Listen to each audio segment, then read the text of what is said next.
The Strange Case of Dr. Jekyll and Mr. Hyde, by Robert Louis Stevenson. Originally published in 1886.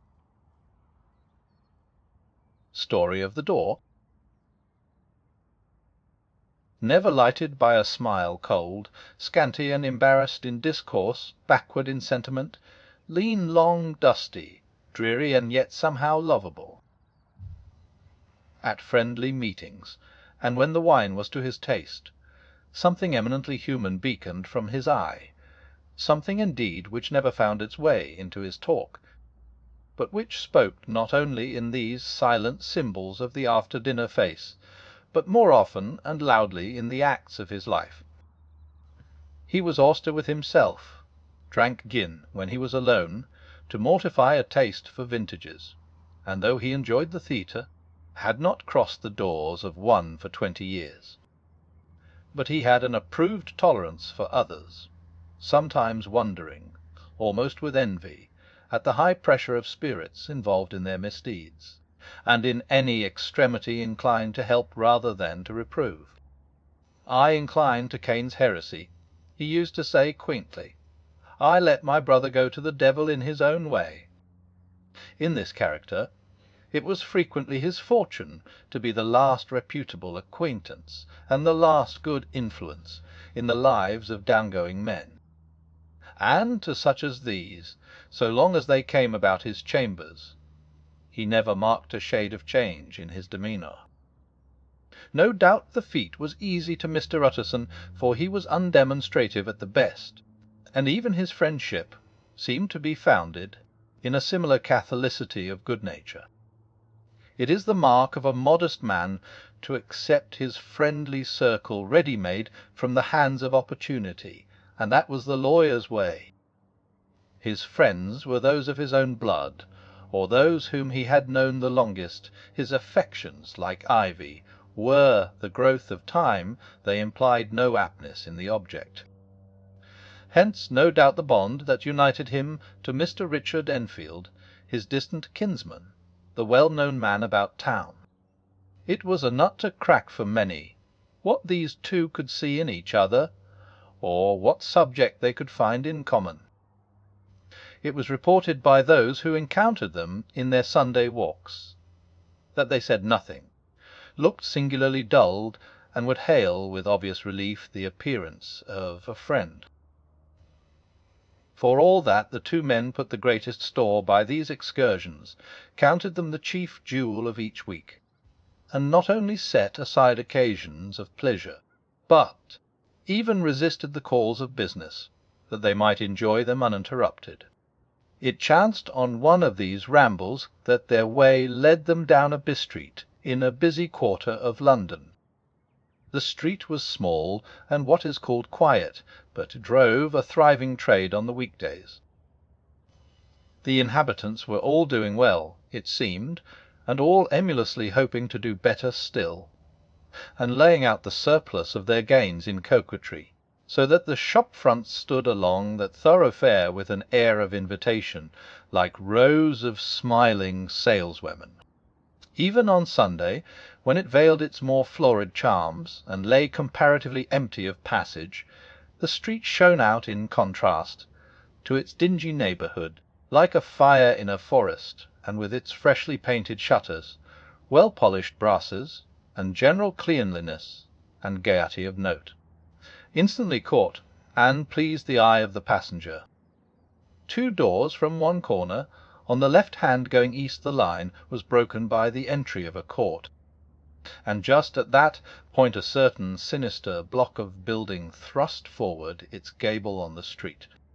It was 2 stories high, showed no window, nothing but a door on the lower story, and a blind forehead of discoloured wall on the upper, and bore in every feature the marks of prolonged and sordid negligence. The door, which was equipped with neither bell nor knocker, was blistered and disdained. Tramps slouched into the recess and struck matches on the panels. Children kept shop upon the steps. The schoolboy had tried his knife on the mouldings, and for close on a generation no one had appeared to drive away these random visitors or to repair their ravages. Mr. Enfield and the lawyer were on the other side of the bis-street, but when they came abreast of the entry, the former lifted up his cane and pointed. "Did you ever remark that door?"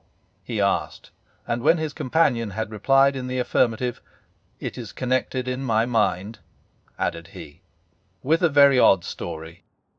"Indeed," said Mr. Utterson, with a slight change of voice. "And what was that?" "Well, it was this way," returned Mr. Enfield. "I was coming home from some place at the end of the world about 3 o'clock of a black winter morning, and my way lay through a part of town where there was literally nothing to be seen but lamps. Street after street, and all the folks asleep. Street after street, all lighted up as if for a procession, and all as empty as a church, till at last I got into that state of mind when a man listens and listens, begins to long for the sight of a policeman. All at once I saw two figures, one a little man who was stumping along eastward at a good walk, and the other a girl of maybe 8 or 10 who was running as hard as she was able down a cross street. Well, sir, the two ran into one another naturally enough at the corner, and then came the horrible part of the thing, for the man trampled calmly over the child's body and left her screaming on the ground. It sounds nothing to hear, but it was hellish to see. It wasn't like a man, it was like some damned juggernaut. I gave a few hallo, took to my heels, collared my gentleman, and brought him back to where there was already quite a group about the screaming child. He was perfectly cool and made no resistance, but gave me one look so ugly that it brought out the sweat on me like running. The people who had turned out were the girl's own family, and pretty soon the doctor, for whom she had been sent, put in his appearance. Well, the child was not much the worse, more frightened, according to the sawbones, and there you might have supposed would be an end to it.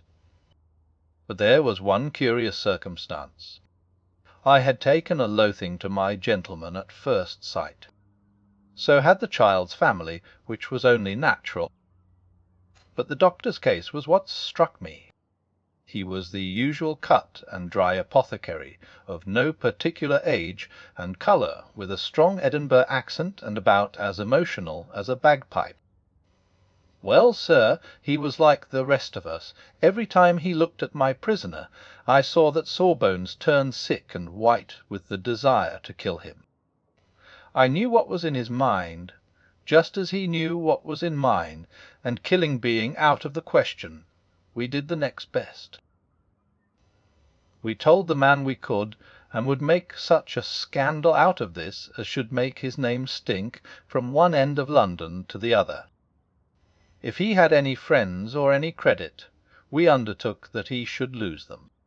And all the time, as we were pitching it in red hot, we were keeping the women off him as best we could, for they were as wild as harpies. I never saw a circle of such hateful faces, and there was the man in the middle, with a kind of black sneering coolness. Frightened too, I could see that, but carrying it off, sir, really like Satan. "If you choose to make capital out of this accident," said he, "I am naturally helpless. No gentleman but wishes to avoid a scene," says he. "Name your figure." Well, we screwed him up to £100 for the child's family. He would have clearly liked to stick out. But there was something about the lot of us that meant mischief, and at last he struck. The next thing was to get the money, and where do you think he carried us but to that place with the door? Whipped out a key, went in, and presently came back with the matter of £10 in gold, and a cheque for the balance on Coates's, drawn payable to bearer and signed, with a name that I can't mention, though it's one of the points of my story, but it was a name at least very well known and often printed. The figure was stiff, but the signature was good for more than that if it was only genuine. I took the liberty of pointing out to my gentleman that the whole business looked apocryphal, and that a man does not, in real life, walk into a cellar door at 4 in the morning and come out with another man's cheque for close upon £100. But he was quite easy and sneering. "Set your mind at rest," says he. "I will stay with you till the banks open, and cash the cheque myself." So we all set off, the doctor and the child's father and our friend and myself, and passed the rest of the night in my chambers, and next day, when we had breakfasted, went in a body to the bank. I gave in the cheque myself, and said I had every reason to believe it was a forgery. Not a bit of it. The cheque was genuine. "Tut, tut," said Mr. Utterson. "I see you feel as I do," said Mr. Enfield. "Wes, it's a bad story. For my man was a fellow that nobody could have to do with, a really damnable man, and the person that drew the cheek is the very pink of the proprieties. Celebrated too, and, what makes it worse, one of your fellows who do what they call good. Blackmail, I suppose, an honest man paying through the nose for some of the capers of his youth. Blackmail House is what I call the place with the door, in consequence. Though even that, you know, is far from explaining all," he added, and with the words fell into a vein of musing. From this he was recalled by Mr. Utterson asking rather suddenly, "And you don't know if the drawer of the chick lives there?" "A likely place, isn't it?" returned Mr. Enfield. "But I happen to have noticed his address. He lives in some square or other." "And you never asked about the place with the door?" said Mr. Utterson. "No, sir, I had a delicacy," was the reply. "I feel very strongly about putting questions. It partakes too much of the style of the Day of Judgment. You start a question, and it's like starting a stone. You sit quietly on the top of a hill, and away the stone goes, starting others, and presently some bland old bird, the last you would have thought of, is knocked on the head in his own back garden, and the family have to change their name. No, sir, I make it a rule of mine, the more it looks like Queer Street, the less I ask." "Ah, very good rule, too," said the lawyer. "But I have studied the place for myself," continued Mr. Enfield. "It seems scarcely a house. There is no other door, and nobody goes in or out of that one but, once in a great while, the gentleman of my adventure. There are 3 windows looking on the court on the first floor, none below. The windows are always shut, but they're clean. And then there is a chimney which is generally smoking, so somebody must live there. And yet it's not so sure, for the buildings are so packed together about the court that it's hard to say where one ends and another begins." The pair walked on again for a while in silence, and then, "Enfield," said Mr. Utterson, "that's a good rule of yours." "Wes, I think it is," returned Enfield. "But for all that," continued the lawyer, "there's one point I want to ask. I want to ask the name of that man who walked over the child." "Well," said Mr. Enfield, "I can't see what harm it would do. It was a man of the name of Hyde." "Echam," said Mr. Utterson. "What sort of a man is he to see? He is not easy to describe. There is something wrong with his appearance, something displeasing, something downright detestable. I never saw a man I so disliked, and yet I scarce know why. He must be deformed somewhere. He gives a strong feeling of deformity, although I couldn't specify the point. He's an extraordinary looking man, and yet I really can name nothing out of the way. No, sir, I can make no hand of it. I can't describe him. And it's not want of memory, for I declare I can see him this moment."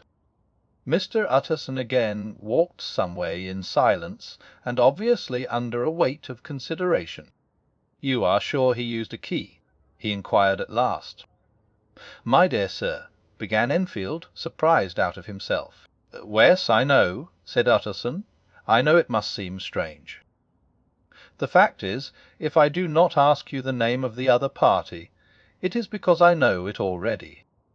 You see, Rich your Tail has gone home. If you have been inexact in any point, you had better correct it." "I think you might have warned me," returned the other with a touch of sullenness. "But I have been pedantically exact, as you call it. The fellow had a key, and what's more, he has it still. I saw him use it not a week ago." Mr. Utterson sighed deeply, but said never a word, and the young man presently resumed. "Here is another lesson to say nothing," said he. "I am ashamed of my long tongue. Let us make a bargain never to refer to this again." "With all my heart," said the lawyer. "Why, shake hands on that, Richard."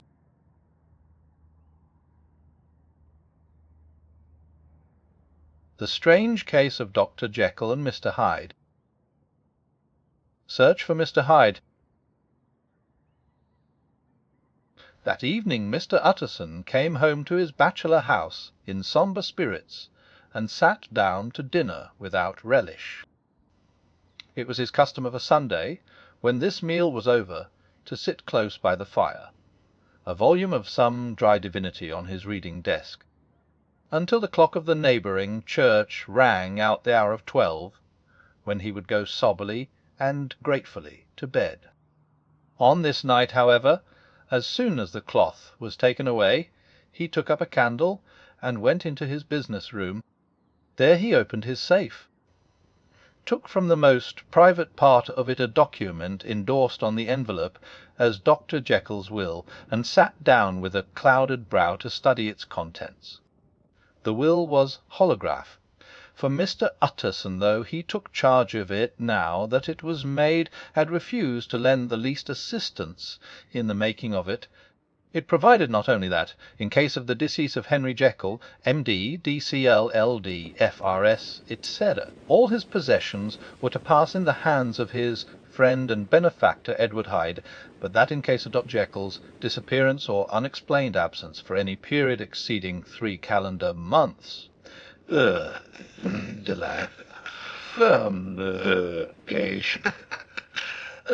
Octor's household, to be on the payment of fecal small sums to the many burthen or of Hyde should step into the said Henry Jekyll's shoes, the said 8 calend month. This document had long been the lawyer's eyesore. It offended him both as a lawyer and as a lover of the sane and customary sides of life, to whom the fanciful was the immodest. And hitherto it was his ignorance of Mr. Hyde that had swelled his indignation. Now, by a sudden turn, it was his knowledge.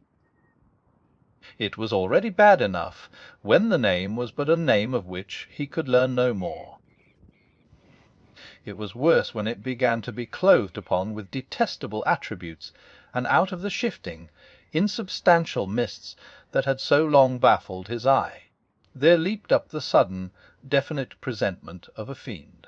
"I thought it was madness," he said, as he replaced the obnoxious paper in the safe.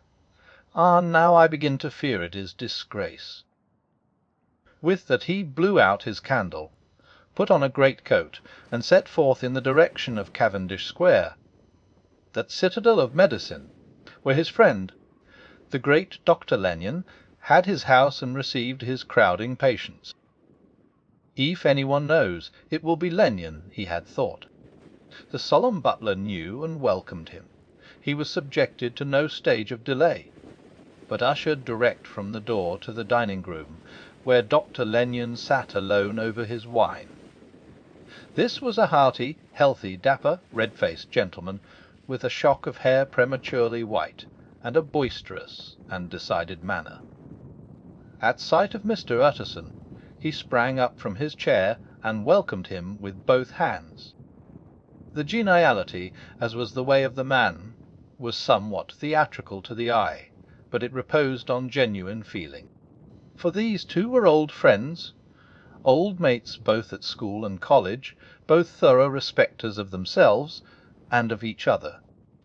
And what does not always follow? Men who thoroughly enjoyed each other's company. After a little rambling talk, the lawyer led up to the subject which so disagreeably preoccupied his mind. "I suppose, Lanyon," said he, "you and I must be the two oldest friends that Henry Jekyll has." "I wish the friends were younger," chuckled Dr. Lanyon.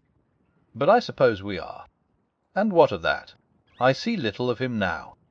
"Indeed," said Utterson. "I thought you had a bond of common interest." "We had," was the reply. "But it is more than 10 years since Henry Jekyll became too fanciful for me. He began to go wrong in mind, and though of course I continue to take an interest in him for old sake's sake, as they say, I see and I have seen devilish little of the man. Such unscientific balderdash," added the doctor, flushing suddenly purple, "would have a strange Damon and Pythias." This little spirit of temper was somewhat of a relief to Mr. Utterson. They have only differed on some point of science, he thought, and being a man of no scientific passions, except in the matter of conveyancing, he even added, "It is nothing worse than that." He gave his friend a few seconds to recover his composure, and then approached the question he had come to put. "Did you ever come across a P.R. Loti of his, one Hyde?" he asked. "Hyde," repeated Lanyon. "No, never heard of him. Since my time." That was the amount of information that the lawyer carried back with him to the grate, dark bed on which he tossed to and fro, until the small hours of the morning began to grow large. It was a night of little ease to his toiling mind, toiling in mere darkness, and besieged by questions. 6 o'clock struck on the bells of the church that was so conveniently near to Mr. Utterson's dwelling, and still he was digging at the problem. Hitherto it had touched him on the intellectual side alone, but now his imagination also was engaged, or rather enslaved, and as he lay and tossed in the gross darkness of the night and the curtained room, Mr. Enfield's tale went by before his mind in a scroll of lighted pictures. He would be aware of the great field of lamps of a nocturnal city, then the figure of a man walking swiftly, then of a child running from the doctor's, and then these met, and that human juggernaut trod the child down, and passed on regardless of her screams. Or else he would see a room in a rich house, where his friend lay asleep, dreaming and smiling at his dreams, and then the door of that room would be opened, the curtains of the bed plucked apart, the sleeper recalled, and lo! there would stand by his side a figure to whom power was given, and even at that dead hour he must rise and do its bidding. The figure in these two phases haunted the lawyer all night, and if at any time he dozed over, it was but to see it glide more stealthily through sleeping houses, or move the more swiftly and still the more swiftly, even to dizziness, through wider labyrinths of lamp-lighted city, and at every street corner crush a child and leave her screaming. And still the figure had no face by which he might know it, even in his dreams. It had no face, or one that baffled him and melted before his eyes. And thus it was that there sprang up and grew apace in the lawyer's mind a singularly strong, almost an inordinate, curiosity to behold the features of the real Mr. Hyde. If he could but once set eyes on him, he thought the mystery would lighten, and perhaps roll altogether away, as was the habit of mysterious things when well examined. He might see a reason for his friend's strange preference or bondage, call it which you please, and even for the startling clauses of the will. At least it would be a face worth seeing, the face of a man who was without bowels of mercy, a face which had but to show itself to raise up, in the mind of the unimpressionable Enfield, a spirit of enduring hatred. From that time forward, Mr. Utterson began to haunt the door in the bus street of shops.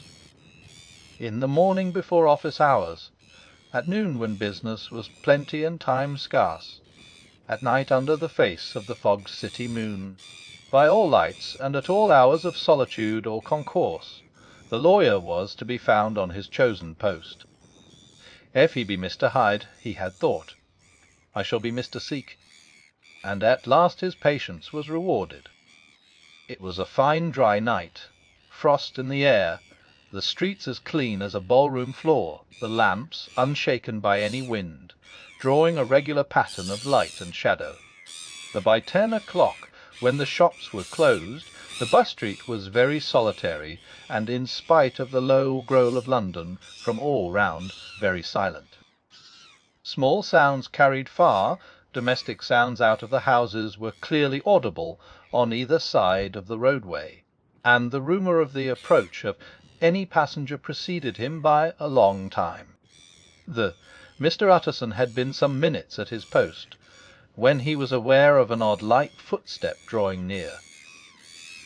In the course of his nightly patrols, he had long grown accustomed to the quaint effect with which the footfalls of a single person, while he is still a great way off, suddenly spring out distinct from the vast hum and clatter of the city. Yet his attention had never before been so sharply and decisively arrested, and it was with a strong, superstitious prevision of success that he withdrew into the entry of the court. The steps drew swiftly nearer, and swelled out suddenly louder as they turned the end of the street. The lawyer, looking forth from the entry, could soon see what manner of man he had to deal with. He was small and very plainly dressed, and the look of him, even at that distance, went somehow strongly against the watcher's inclination. But he made straight for the door, crossing the roadway to save time, and as he came, he drew a key from his pocket like one approaching home. Mr. Utterson stepped out, and touched him on the shoulder as he passed. "Mr. Hyde, I think." Mr. Hyde shrank back with a hissing intake of the breath. But his fear was only momentary, and though he did not look the lawyer in the face, he answered coolly enough, "That is my name. What do you want?" "I see you are going in," returned the lawyer. "I am an old friend of Dr. Jekyll's, Mr. Utterson of Gaunt Street. You must have heard of my name, and meeting you so conveniently, I thought you might admit me." "You will not find Dr. Jekyll. He is from home," replied Mr. Hyde, blowing in the key. And then suddenly, but still without looking up, "How did you know me?" he asked. "On your side," said Mr. Utterson. "Will you do me a favour?" "With pleasure," replied the other. "What shall it be?" "Will you let me see your face?" asked the lawyer.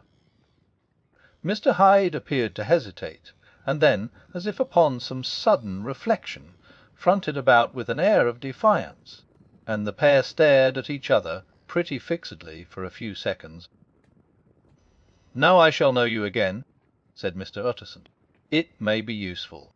"Wes," returned Mr. Hyde, "it is as well we have met, and tup our opaus. You should have my address." And he gave a number of a street in Soho. Good God! Thought Mr. Utterson, can't he too have been thinking of the will? But he kept his feelings to himself, and only grunted in acknowledgment of the address. "And now," said the other, "how did you know me?" "They by description," was the reply. "Whose description?" "We have common friends," said Mr. Utterson. "The common friends," echoed Mr. Hyde a little hoarsely. "Who are they?" "Jekyll, for instance," said the lawyer. "He never told you," cried Mr. Hyde, with a flush of anger. "I did not think you would have lied." "Come," said Mr. Utterson, "that is not fitting language."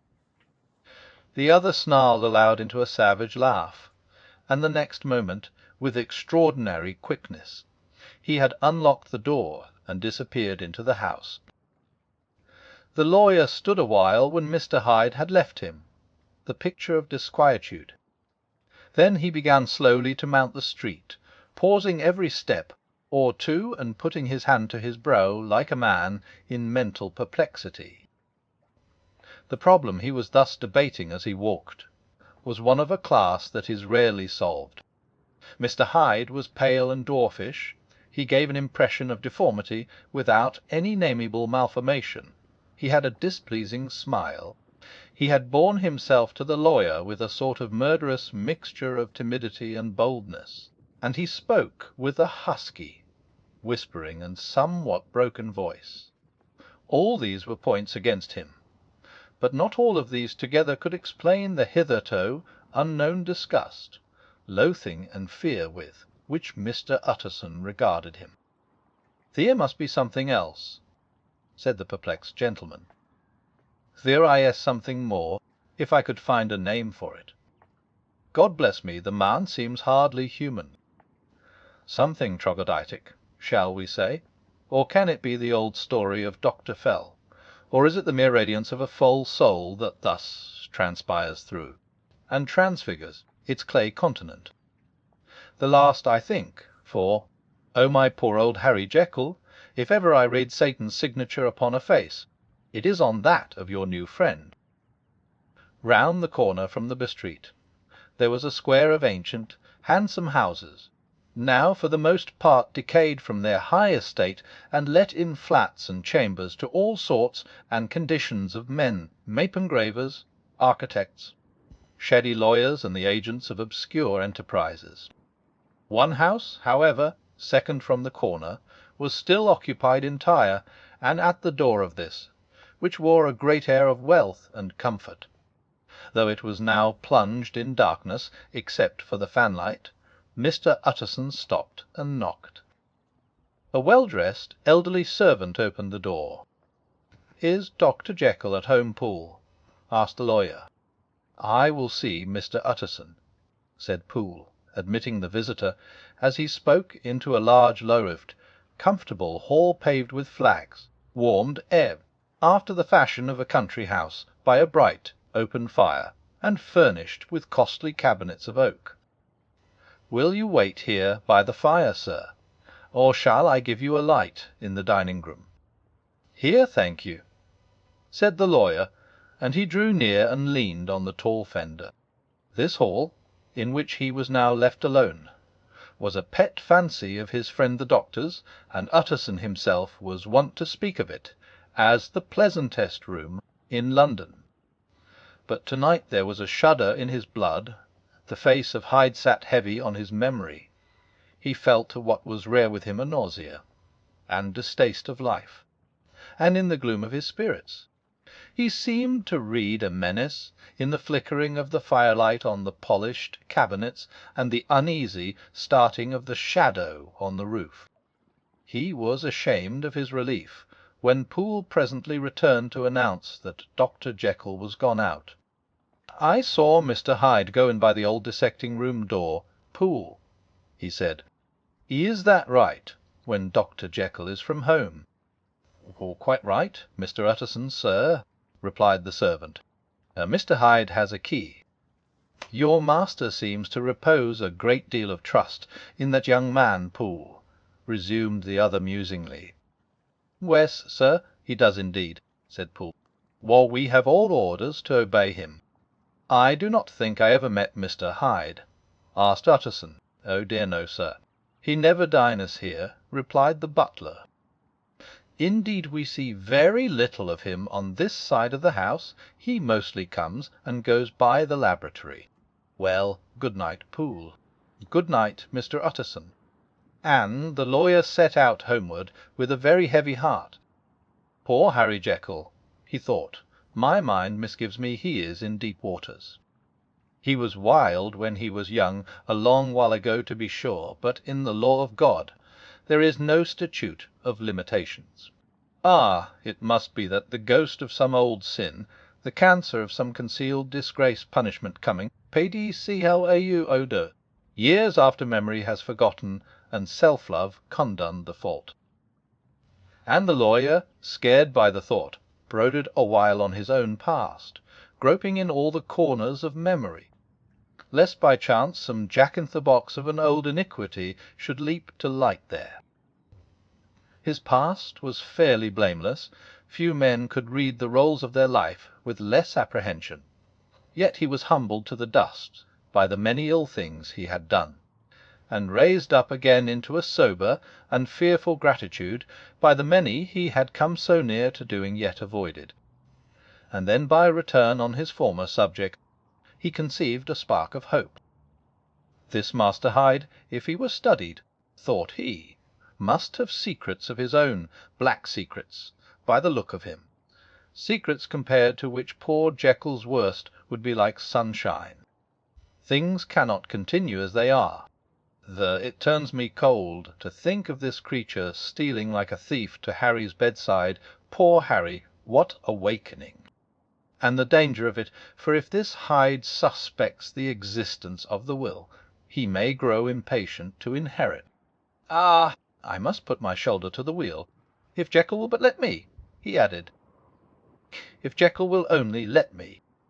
For once more he saw before his mind's eye, as clear as transparency, the strange clauses of the will.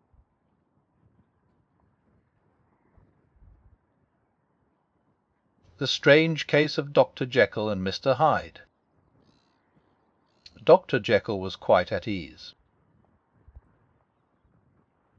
A fortnight later, by excellent good fortune, the doctor gave one of his pleasant dinners to some 5 or 6 old cronies, all intelligent, reputable men, and all judges of good wine, and Mr. Utterson so contrived that he remained behind after the others had departed. This was no new arrangement, but a thing that had befallen many scores of times. Where Utterson was liked, he was liked well. Hosts loved to detain the dry lawyer, when the light-hearted and looser-tongued had already their foot on the threshold. They liked to sit a while in his unobtrusive company, practising for solitude, sobering their minds in the man's rich silence, after the expense and strain of gaiety. To this rule Dr. Jekyll was no exception, and as he now sat on the opposite side of the fire, a large, smooth-faced man of 50, with something of a sly cast perhaps, but every mark of capacity and kindness. You could see by his looks that he cherished for Mr. Utterson a sincere and warm affection.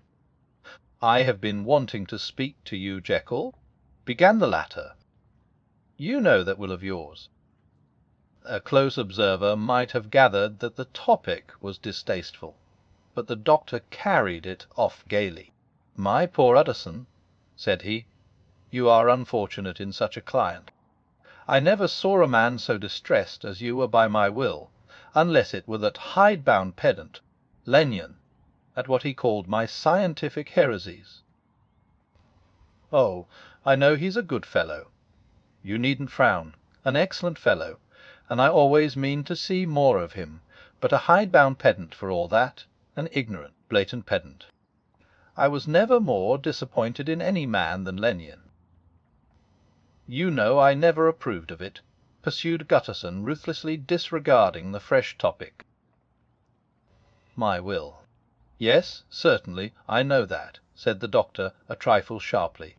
"You have told me so." "Well, I tell you so again," continued the lawyer. "I have been learning something of young Hyde." The large, handsome face of Dr. Jekyll grew pale to the very lips, and there came a blackness about his eyes. "I do not care to hear more," said he. "This is a matter I thought we had agreed to drop." "What I heard was abominable," said Utterson. "It can make no change." "You do not understand my position," returned the doctor, with a certain incoherency of manner. "I am painfully situated, Utterson. My position is a very strange one. It is one of those affairs that cannot be mended by talking." "Jekyll," said Utterson, "you know me, I am a man to be trusted. Make a clean breast of this in confidence, and I make no doubt I can get you out of it." "My good Utterson," said the doctor, This is very good of you. This is downright good of you, and I cannot find words to thank you in. I believe you fully. I would trust you before any man alive, ay, before myself, if I could make the choice. But indeed it isn't what you fancy. It is not as bad as that. And just to put your good heart at rest, I will tell you one thing the moment I choose. I can be rid of Mr. Hyde. I give you my hand upon that. And I thank you again and again, and I will just add one little word, Utterson, that I'm sure you'll take in good part. This is a private matter, and I beg of you to let it sleep." Utterson reflected a little, looking in the fire. "I have no doubt you are perfectly right," he said at last, getting to his feet. "Well, but since we have touched upon this business, and for the last time, I hope," continued the doctor, "there is one point I should like you to understand. I have really a very great interest in poor Hyde. I know you have seen him. He told me so, and I fear he was rude. But I do sincerely take a very great interest in that young man, and if I am taken away, Utterson, I wish you to promise me that you will bear with him and get his rights for him. I think you would if you knew all, and it would be a weight off my mind if you would promise." "I can't pretend that I shall ever like him," said the lawyer. "I don't ask that," pleaded Jekyll, laying his hand upon the other's arm. "I only ask for justice. I only ask you to help him for my sake, when I am no longer here." Utterson heaved an irrepressible sigh. "Well," said he, "I promise."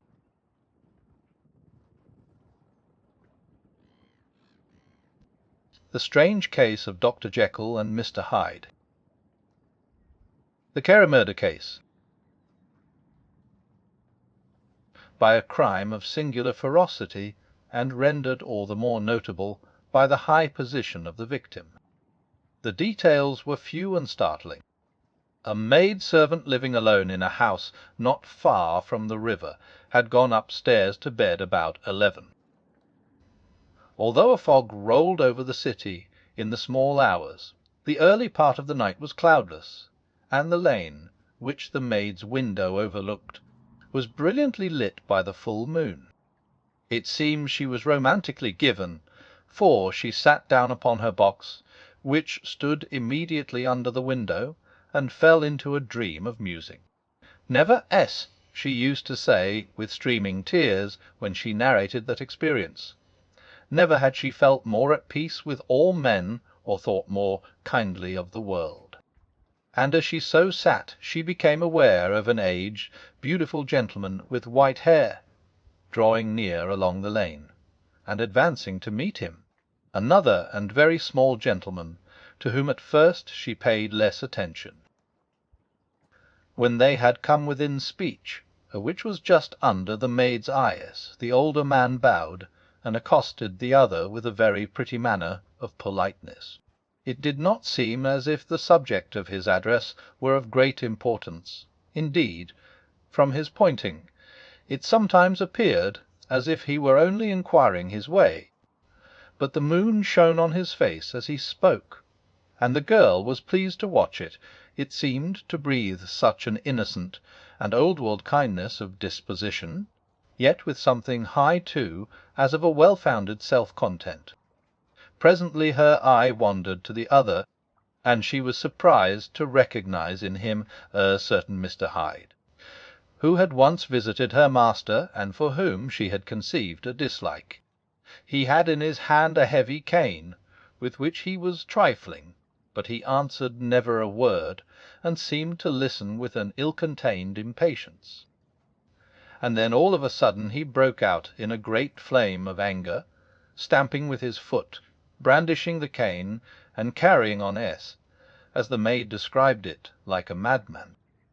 The old gentleman took a step back, with the air of one very much surprised, and a trifle hurt, and at that Mr. Hyde broke out of all bounds, and clubbed him to the earth. And next moment, with ape-like fury, he was trampling his victim under foot, and hailing down a storm of blows. under which the bones were audibly shattered, and the body jumped upon the roadway. At the horror of these sights and sounds the maid fainted. It was 2 o'clock when she came to herself and called for the police. The murderer was gone long ago, but there lay his victim in the middle of the lane, incredibly mangled. The stick with which the deed had been done, although it was of some rare and very tough and heavy wood, had broken in the middle under the stress of this insensate cruelty, and one splintered half had rolled in the neighbouring gutter. The other, without doubt, had been carried away by the murderer. A purse and gold watch were found upon the victim, but no cards or papers, except a sealed and stamped envelope, which he had been probably carrying to the post, and which bore the name and address of Mr. Utterson. This was brought to the lawyer the next morning, before he was out of bed, and he had no sooner seen it and been told the circumstances than he shot out a solemn lip. "I shall say nothing till I have seen the body," said he. "This may be very serious. Have the kindness to wait while I dress." And with the same grave countenance he hurried through his breakfast and drove to the police station, whither the body had been carried. As soon as he came into the cell, he nodded. "Wes," said he, "I recognize him. I am sorry to say that this is Sir Danvers Carew." "Good God, sir!" exclaimed the officer. "Is it possible?" And the next moment his eye lighted up with professional ambition. "This will make a deal of noise," he said, "and perhaps you can help us to the man. There," and he briefly narrated what the maid had seen, and showed the broken stick. Mr. Utterson had already quailed at the name of Hyde, but when the stick was laid before him he could doubt no longer, broken and battered as it was. He recognized it for one that he had himself presented many years before to Henry Jekyll. "Is this Mr. Hyde a person of small stature?" he inquired. "Particularly small and particularly wicked-looking is what the maid calls him," said the officer. Mr. Utterson reflected, and then, raising his head, "If you will come with me in my cab," he said, "I think I can take you to his house." It was by this time about 9 in the morning, and the first fog of the season. A great chocolate-coloured pall lowered over heaven, but the wind was continually charging and roting these embattled vapours, so that as the cab crawled from street to street, Mr. Utterson beheld a marvellous number of degrees and hues of twilight. For here it would be dark like the back end of evening, and there would be a glow of a rich, lurid brown, like the light of some strange conflagration. And here, for a moment, the fog would be quite broken up, and a haggard shaft of daylight would glance in between the swirling wreaths. The dismal quarter of Soho seen under these changing glimpses, with its muddy ways and slatternly passengers, and its lamps, which had never been extinguished or had been kindled afresh to combat this mournful reinvasion of darkness, seemed, in the lawyer's eyes, like a district of some city in a nightmare. The thoughts of his mind, besides, were of the gloomiest dye, and when he glanced at the companion of his drive, he was conscious of some touch of the terror of the law and the law's officers, which may at times assail the most honest. As the cab drew up before the address indicated, the fog lifted a little and showed him a dingy street, a gin palace, a low French eating-house, a shop for the retail of penny numbers and twopenny salads, many ragged children huddled in the doorways, and many women of many different nationalities passing out, key in hand, to have a morning glass, and the next moment the fog settled down again upon that part, as brown as umber, and cut him off from his blackguardly surroundings. This was the home of Henry Jekyll's favourite, of a man who was heir to 250,000 sterling. An ivory-faced and silvery-haired old woman opened the door.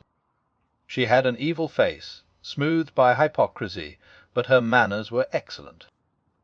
Yes, she said, this was Mr. Hyde's, but he was not at home. He had been in that night very late, but he had gone away again in less than an hour. There was nothing strange in that. His habits were very irregular, and he was often absent. For instance, it was nearly 2 months since she had seen him till yesterday. Very well. Then we wish to see his rooms, said the lawyer, and when the woman began to declare it was impossible, I had better tell you who this person is, he added. This is Inspector Newcomen of Scotland Yard. A flash of odious joy appeared upon the woman's face. Said she, he is in trouble. What has he done? Mr. Utterson and the inspector exchanged glances. He don't seem a very popular character, observed the latter. And now, my good woman, just let me and this gentleman have a look about us.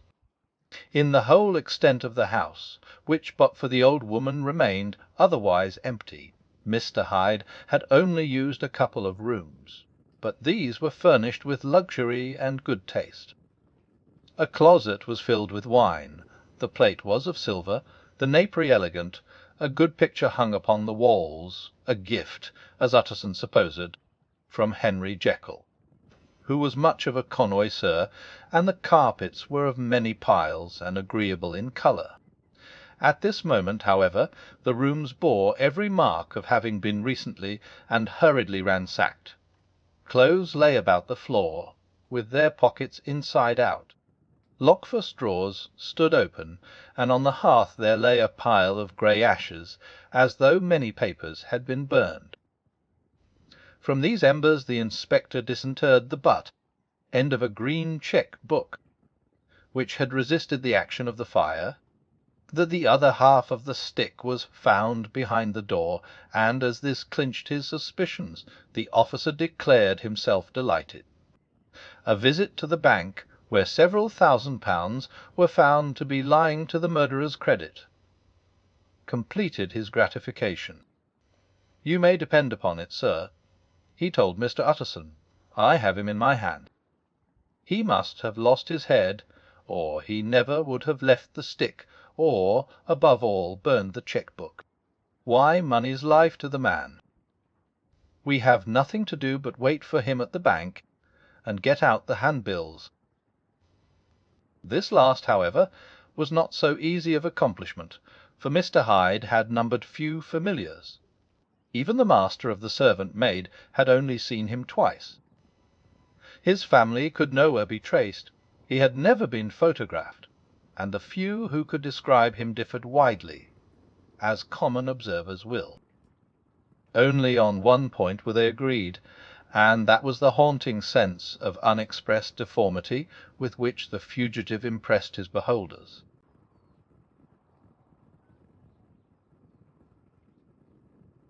The strange case of Dr. Jekyll and Mr. Hyde. Incident of the letter. It was late in the afternoon when Mr. Utterson found his way to Dr. Jekyll's door, where he was at once admitted by Poole, and carried down by the kitchen offices and across a yard which had once been a garden, to the building which was indifferently known as the laboratory or dissecting rooms. The doctor had bought the house from the heirs of a celebrated surgeon, and his own taste being rather chemical than anatomical, had changed the destination of the block at the bottom of the garden. It was the first time that the lawyer had been received in that part of his friend's quarters, and he eyed the dingy, windowless structure with curiosity, and gazed round with a distasteful sense of strangeness as he crossed the theatre, once crowded with eager students, and now lying gaunt and silent, the tables laden with chemical apparatus, the floor strewn with crates and littered with packing straw, and the light falling dimly through the foggy cupola.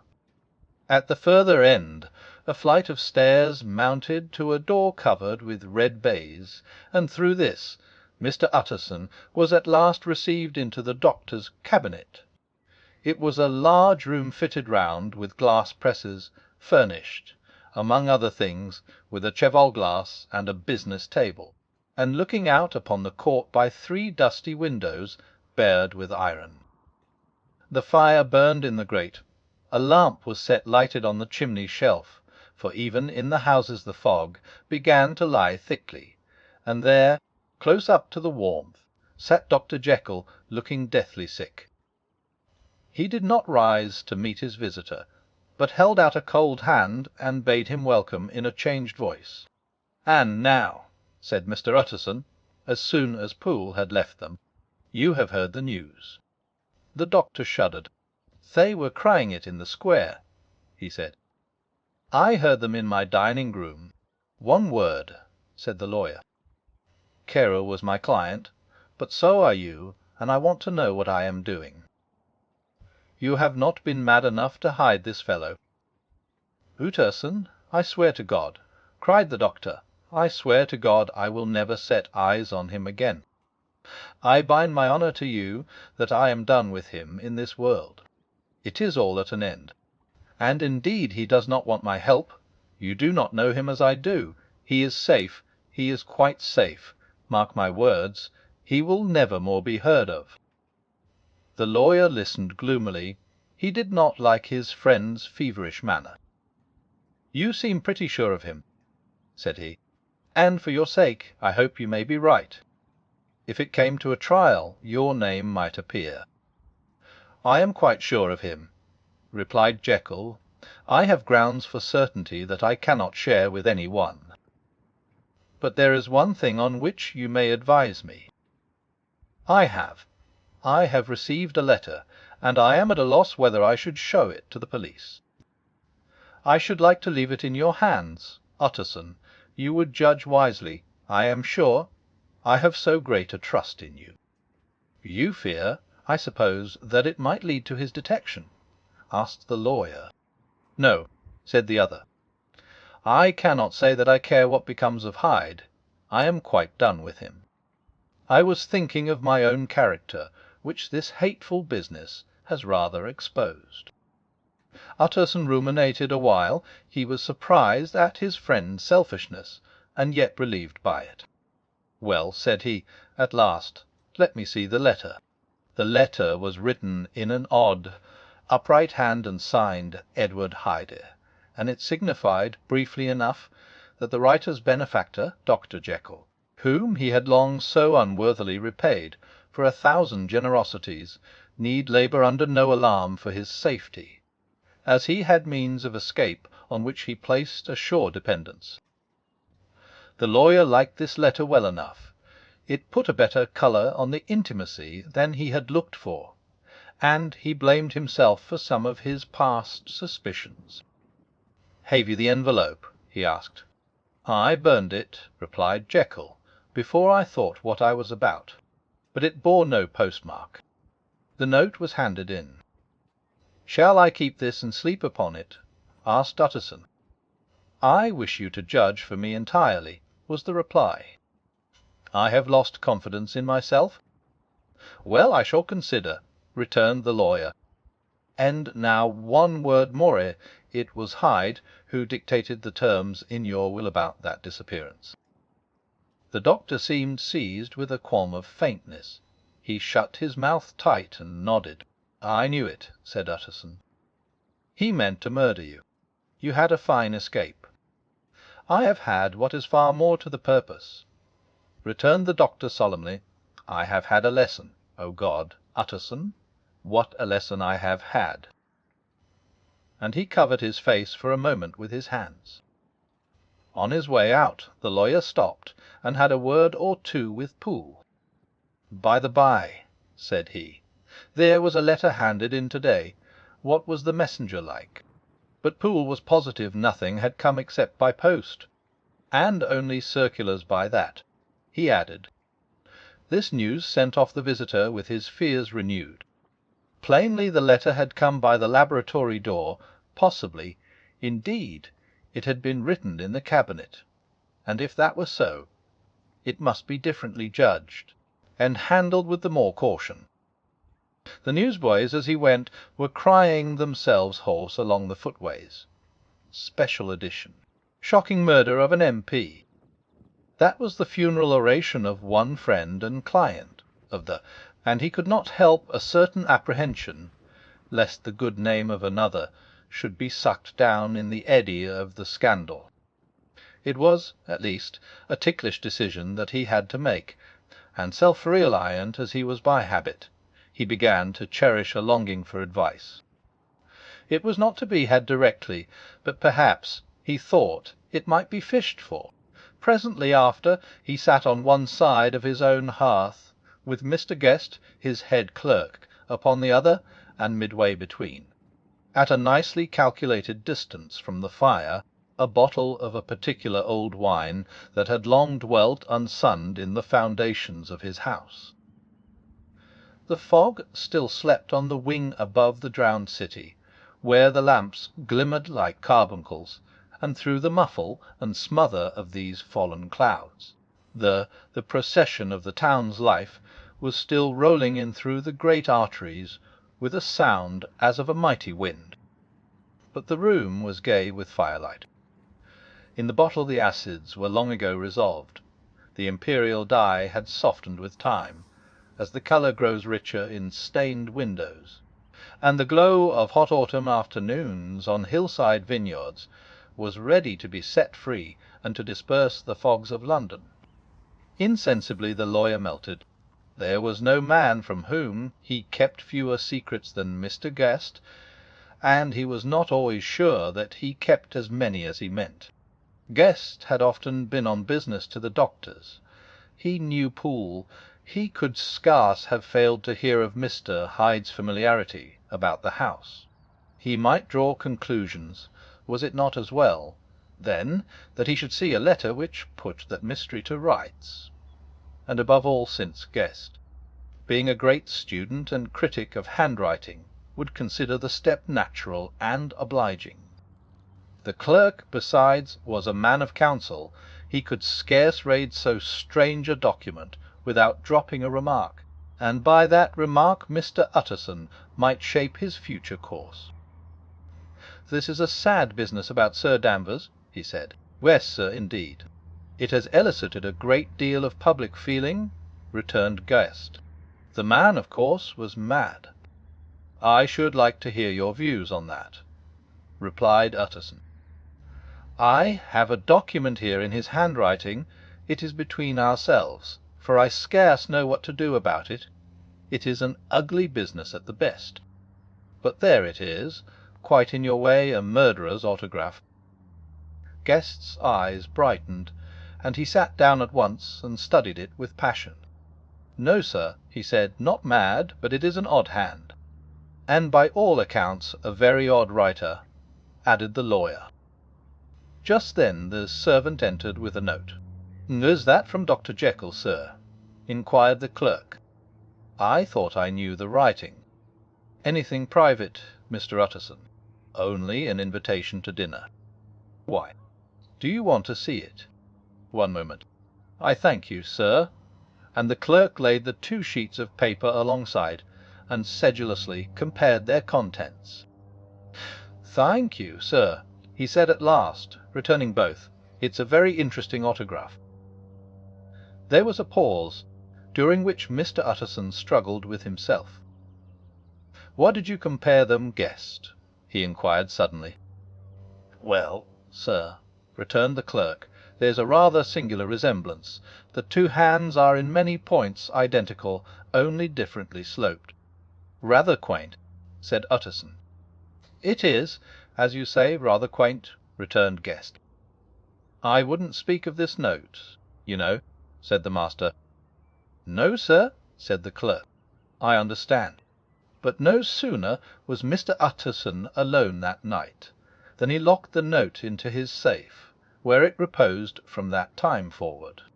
What, he thought, Henry Jekyll forge for a murderer? And his blood ran cold in his veins.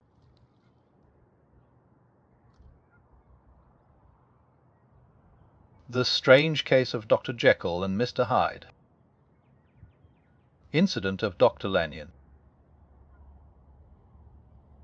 Of Sir Danvers was resented as a public injury, but Mr. Hyde had disappeared out of the ken of the police, as though he had never existed. Much of his past was unearthed, indeed, and all disreputable tales came out of the man's cruelty, at once so callous and violent, of his vile life, of his strange associates, of the hatred that seemed to have surrounded his career, but of his present whereabouts not a whisper. From the time he had left the house in Soho on the morning of the murder, he was simply blotted out, and gradually, as time drew on, Mr. Utterson began to recover from the hotness of his alarm, and to grow more at quiet with himself. The death of Sir Danvers was, to his way of thinking, more than paid for by the disappearance of Mr. Hyde.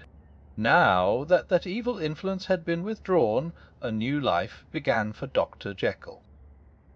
He came out of his seclusion, renewed relations with his friends, became once more their familiar guest and entertainer.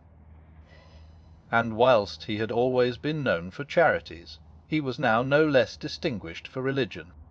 He was busy, he was much in the open air, he did good, his face seemed to open and brighten, as if with an inward consciousness of service, and for more than 2 months the doctor was at peace. On the 8th of January Utterson had dined at the doctor's with a small party. Lanyon had been there, and the face of the host had looked from one to the other as in the old days when the trio were inseparable friends. On the 12th, and again on the 14th, the door was shut against the lawyer. The doctor was confined to the house, Poole said. Hand saw no one. On the 15th he tried again, and was again refused, and having now been used for the last 2 months to see his friend almost daily, he found this return of solitude to weigh upon his spirits. The 5th night he had in guests to dine with him, and the 6th he betook himself to Dr. Lanyon's.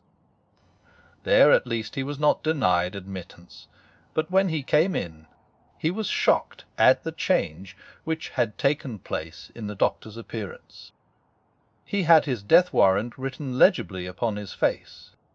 The rosy man had grown pale, his flesh had fallen away, he was visibly balder and older, and yet not so much these tokens of a swift physical decay that arrested the lawyer's notice, as a look in the eye and quality of manner that seemed to testify to some deep-seated terror of the mind.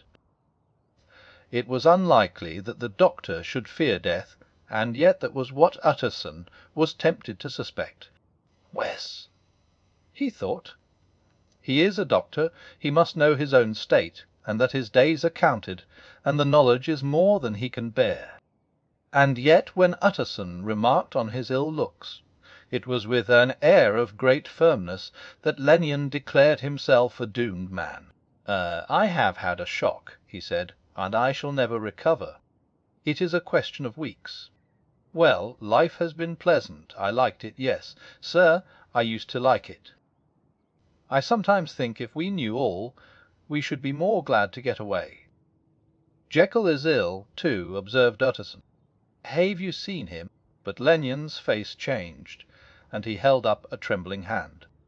"I wish to see or hear no more of Dr. Jekyll," he said in a loud, unsteady voice.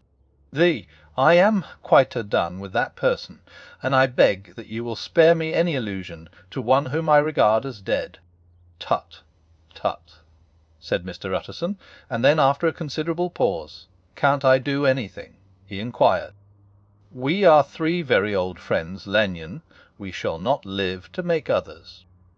"Nothing can be done," returned Lanyon, Hask himself. "He will not see me," said the lawyer.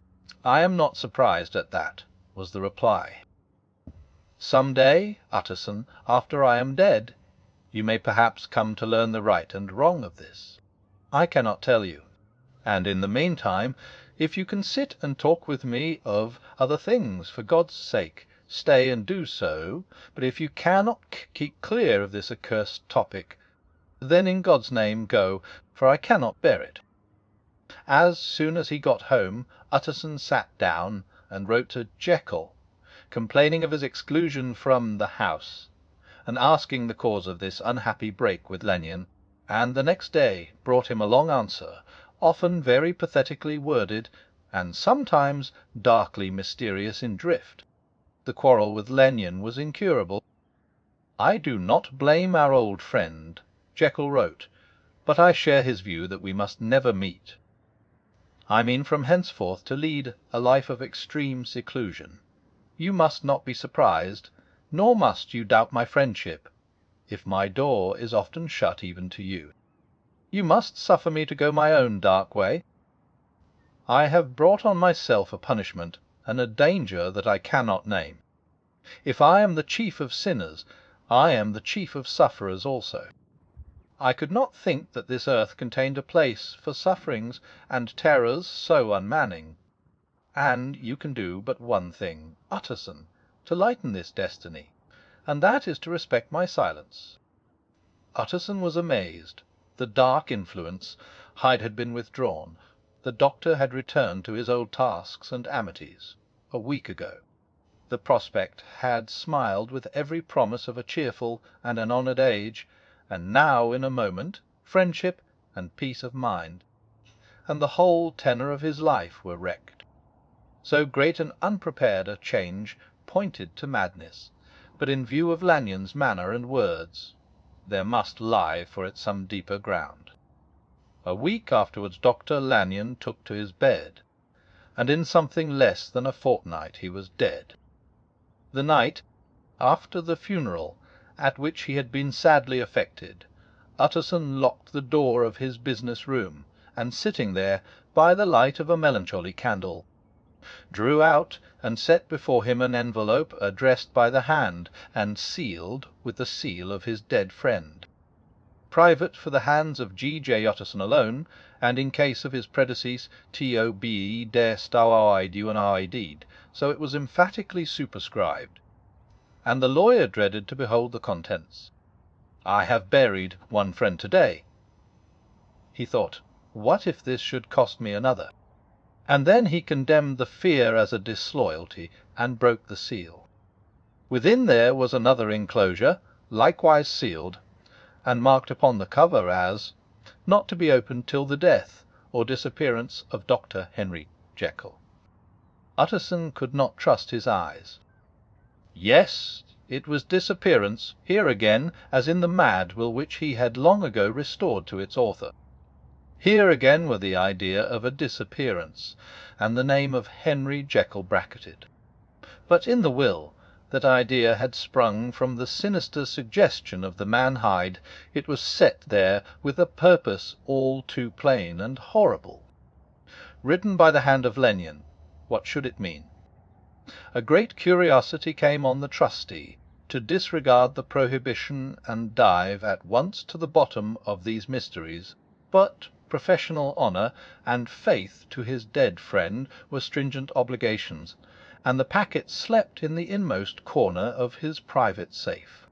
It is one thing to mortify curiosity, another to conquer it, and it may be doubted if, from that day forth, Utterson desired the society of his surviving friend with the same eagerness.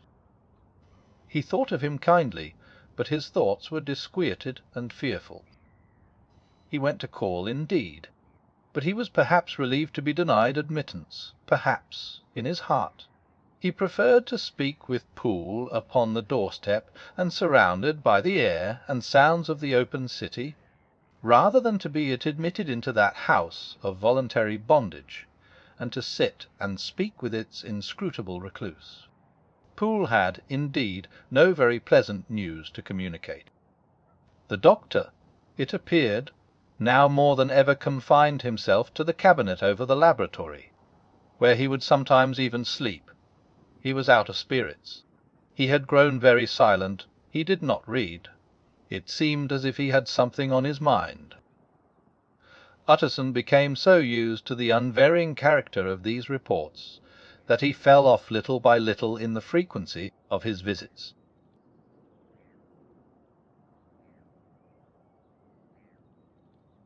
The strange case of Dr. Jekyll and Mr. Hyde. Incident at the window. It chanced on Sunday, when Mr. Utterson was on his usual walk with Mr. Enfield, that their way lay once again through the by-street, and that when they came in front of the door, both stopped to gaze on it. "Well," said Enfield, "that story's at an end at least. We shall never see more of Mr. Hyde." "I hope not," said Utterson. "Did I ever tell you that I once saw him, and shared your feeling of repulsion? It was impossible to do the one without the other," returned Enfield. "And, by the way, what an ass you must have thought me, not to know that this was a back way to Dr. Jekyll's. It was partly your own fault that I found it out, even when I did." "So you found it out, did you?" said Utterson. "But if that be so, we may step into the court and take a look at the windows. To tell you the truth, I am uneasy about poor Jekyll, and even outside I feel as if the presence of a friend might do him good." The court was very cool and a little damp, and full of premature twilight, although the sky high up overhead was still bright with sunset. The middle one of the three windows was halfway open, and sitting close beside it, taking the air with an infinite sadness of mien, like some disconsolate prisoner, Utterson saw Dr. Jekyll. "What? Jekyll, Jekyll," he cried, "I trust you are better." "I am very low, Utterson," replied the doctor drearily, "very low. It will not last long, thank God." "View you stay too much indoors?" said the lawyer. "You should be out, whipping up the circulation like Mr. Enfield and me," said. "This is my cousin, Mr. Enfield.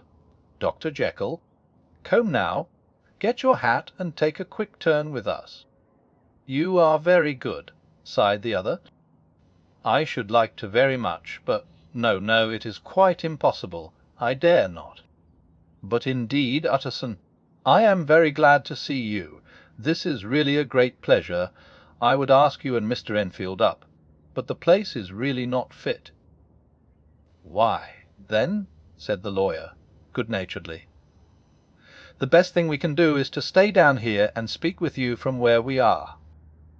"That is just what I was about to venture to propose," returned the doctor with a smile.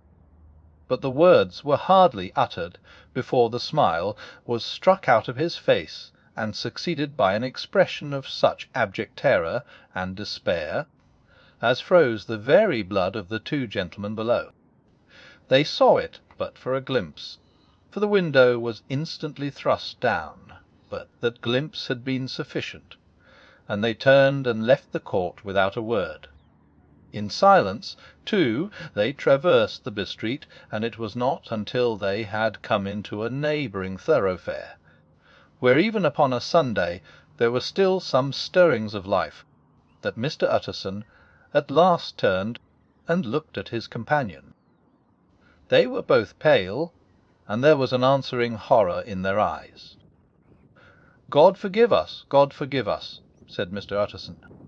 But Mr. Enfield only nodded his head very seriously, and walked on once more in silence.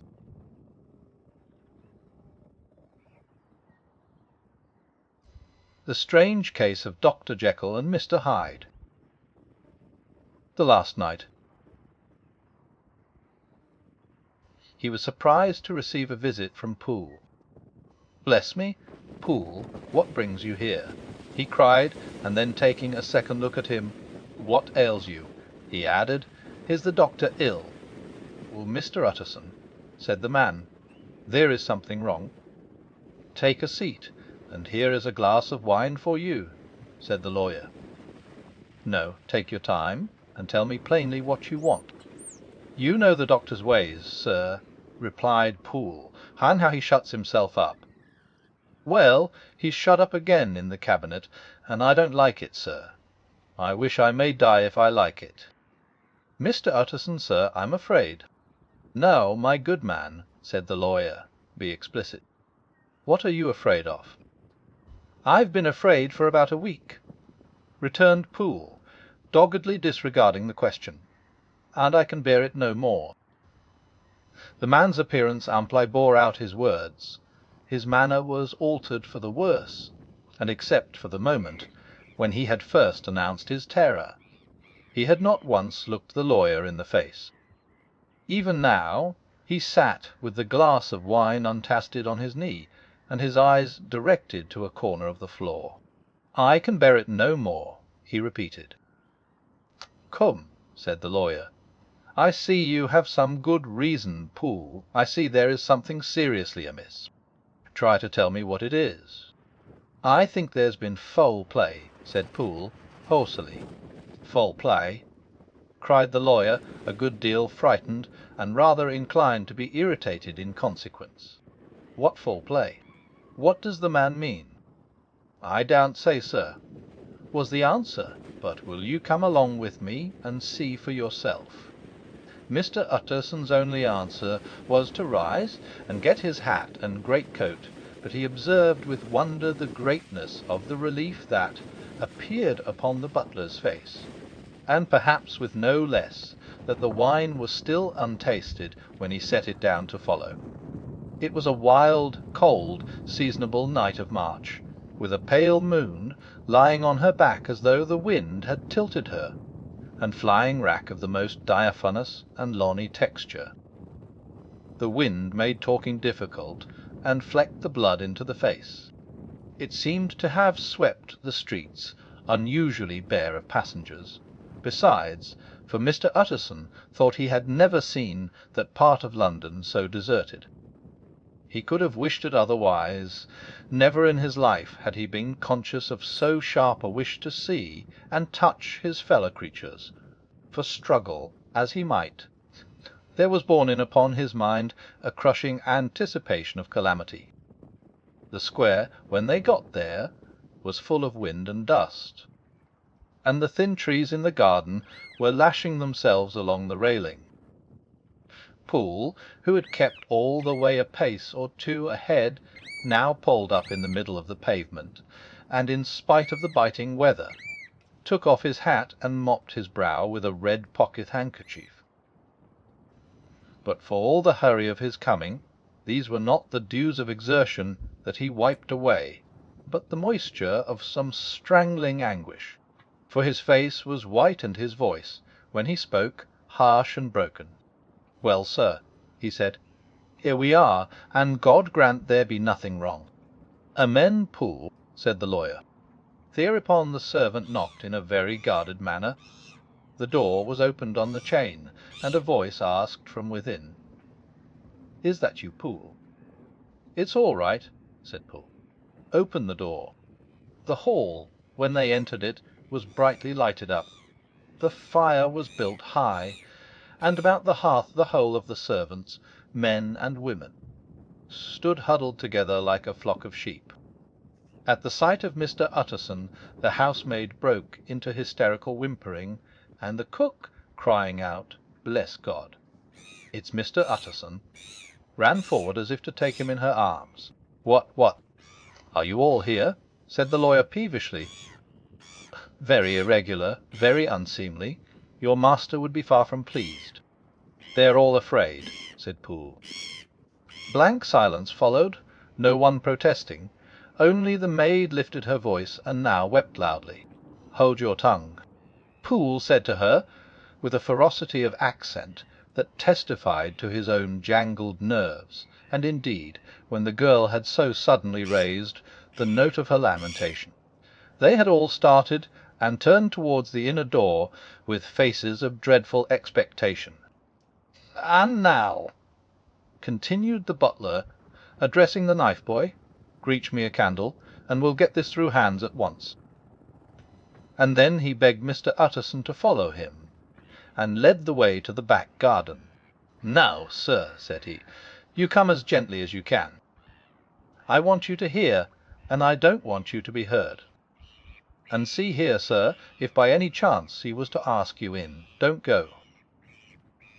Mr. Utterson's nerves, at this unlooked-for termination, gave a jerk that nearly threw him from his balance. But he recollected his courage and followed the butler into the laboratory, building through the surgical theatre, with its lumber of crates and bottles, to the foot of the stair. Here Poole motioned him to stand on one side and listen, while he himself, setting down the candle and making a great and obvious call on his resolution, mounted the steps and knocked with a somewhat uncertain hand on the red baize of the cabinet door. "Mr. Utterson, sir, asking to see you," he called, and even as he did so, once more violently signed to the lawyer to give ear. A voice answered from within. "Tell him I cannot see anyone," it said complainingly. "Thank you, sir," said Poole, with a note of something like triumph in his voice, and taking up his candle, he led Mr. Utterson back across the yard and into the great kitchen, where the fire was out and the beetles were leaping on the floor. "Sir," he said, looking Mr. Utterson in the eyes, was that my master's voice. "It seems much changed," replied the lawyer, very pale, but giving look for look. Changed? "Well, yes, I think so," said the butler. "Have I been 20 years in this man's house to be deceived about his voice?" "No, sir. Master's made away with. He was made away with 8 days ago, when we heard him cry out upon the name of God, and WSO's in there instead of him. The ambuhy, it stays there, is a thing that cries to heaven, Mr. Utterson." "Doc, that is a very strange tale, Poole. This is rather a wild tale, my man," said Mr. Utterson, biting his finger. "Suppose it were as you suppose. Supposing Dr. Jekyll to have been, well, murdered, what could induce the murderer to stay? That won't hold water. It doesn't commend itself to reason." "Well, Mr. Utterson, you are a hard man to satisfy, but I'll do it yet," said Poole. "All this last week she must know him, or it, whatever it is that lives in that cabinet, has been crying night and day for some sort of medicine, and cannot get it to his mind. It was sometimes his way, the master's that is, to write his orders on a sheet of paper and throw it on the stair. We've had nothing else this week back, nothing but papers, and a closed door, and the very meals left there to be smuggled in when nobody was looking. Well, sir, every day, aye, and twice and thrice in the same day, there have been orders and complaints, and I have been sent flying to all the wholesale chemists in town. Every time I brought the stuff back, there would be another paper telling me to return it, because it was not pure, and another order to a different firm. This drug is wanted bitter bad, sir, whatever for. Have you any of these papers?" asked Mr. Utterson. Poole felt in his pocket and handed out a crumpled note, which the lawyer, bending near to the candle, carefully examined. Its contents ran thus: "Dr. Jekyll presents his compliments to Messrs. Moore. He assures them that their last sample is impure and quite useless for his present purpose. In the year 18th, Dr. J. purchased a somewhat large quantity from Messrs. M. He now begs them to search with most sedulous care, and should any of the same quality be left, forward it to him at once. Expense is no consideration. The importance of this to Dr. J. can hardly be exaggerated." So far the letter had run composedly enough, but here, with a sudden splutter of the pen, the writer's emotion had broken loose. "For God's sake," he added, "find me some of the old."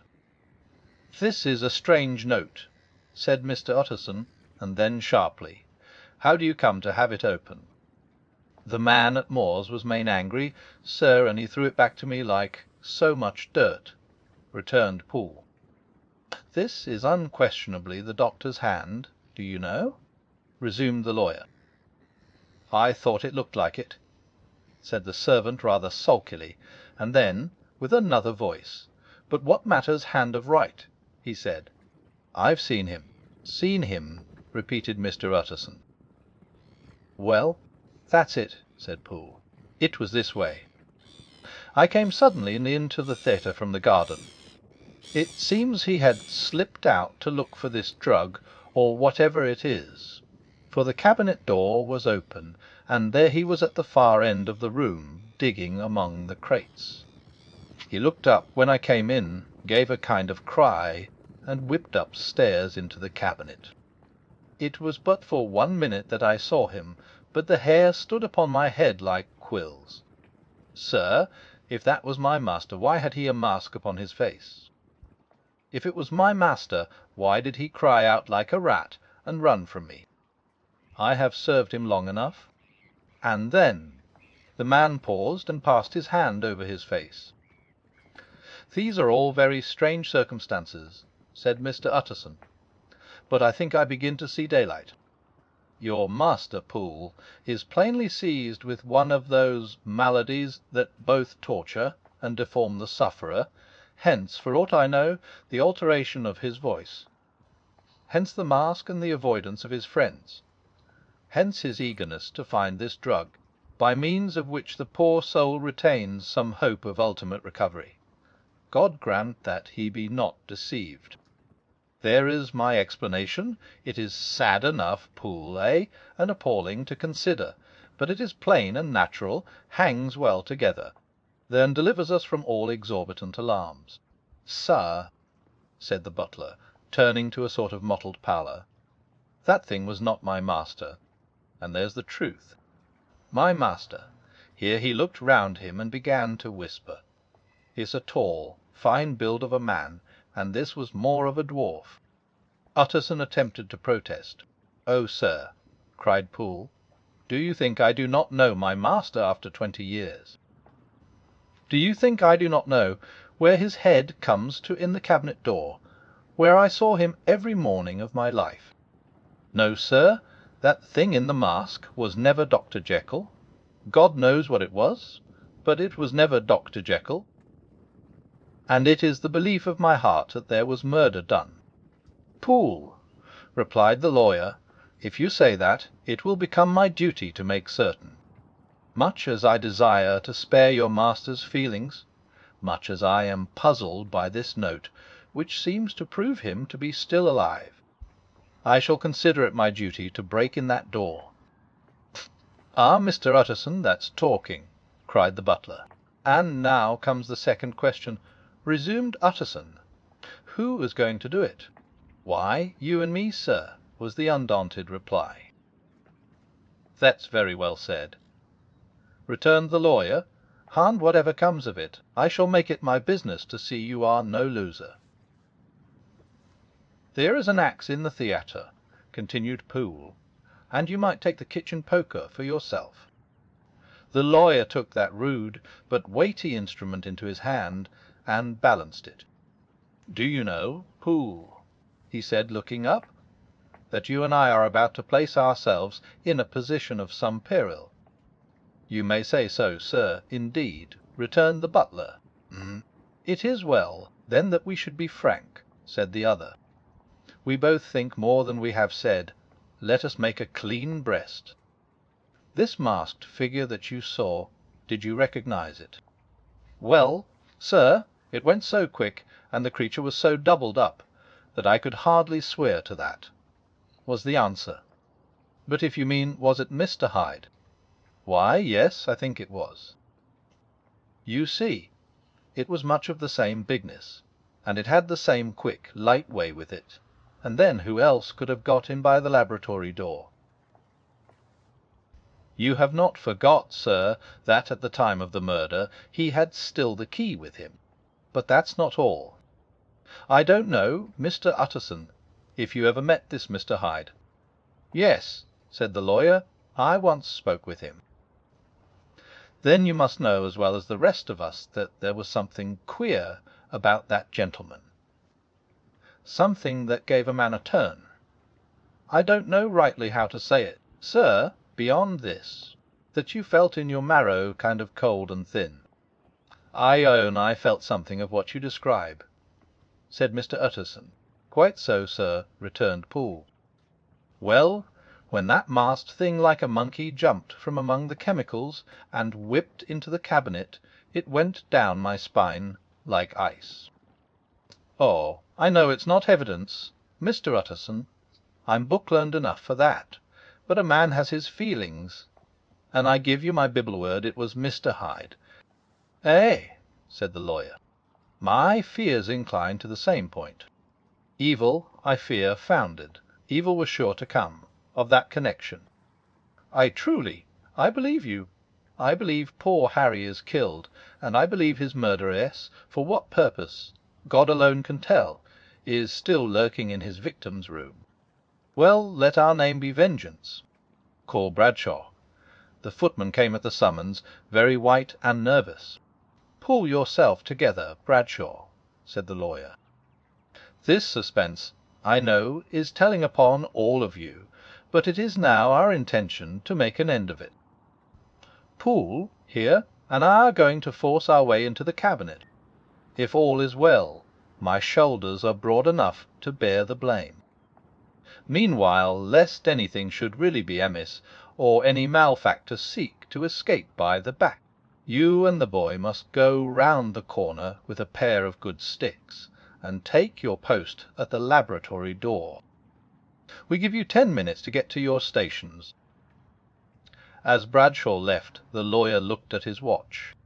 "And now, Poole, let us get to ours," he said, and taking the poker under his arm, led the way into the yard.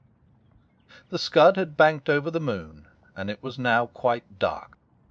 The wind, which only broke in puffs and draughts into that deep well of building, tossed the light of the candle to and fro about their steps, until they came into the shelter of the theatre, where they sat down silently to wait.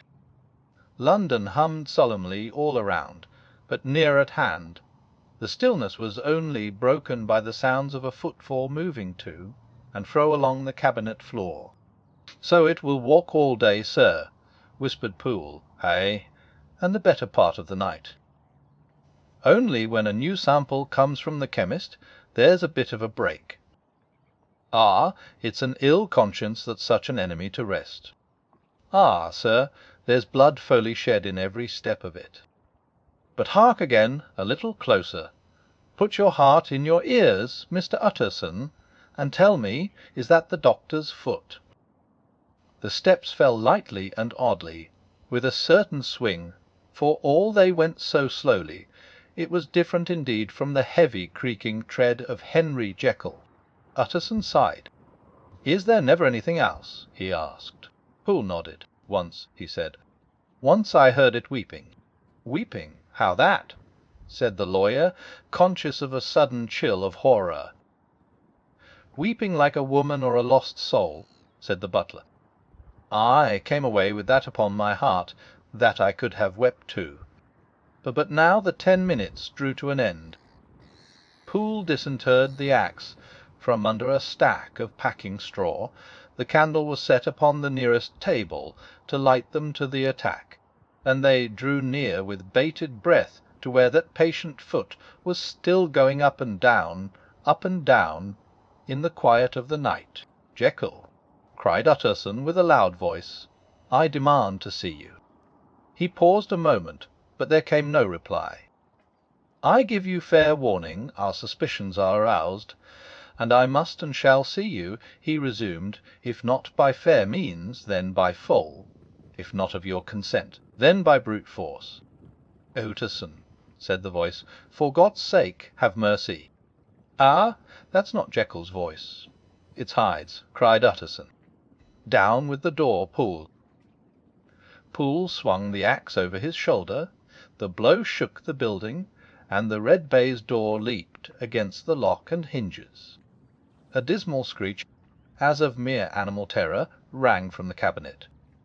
Up went the axe again, and again the panels crashed and the frame bounded. 4 times the blow fell, but the wood was tough, and the fittings were of excellent workmanship. And it was not until the 5th that the lock burst and the wreck of the door fell inwards on the carpet.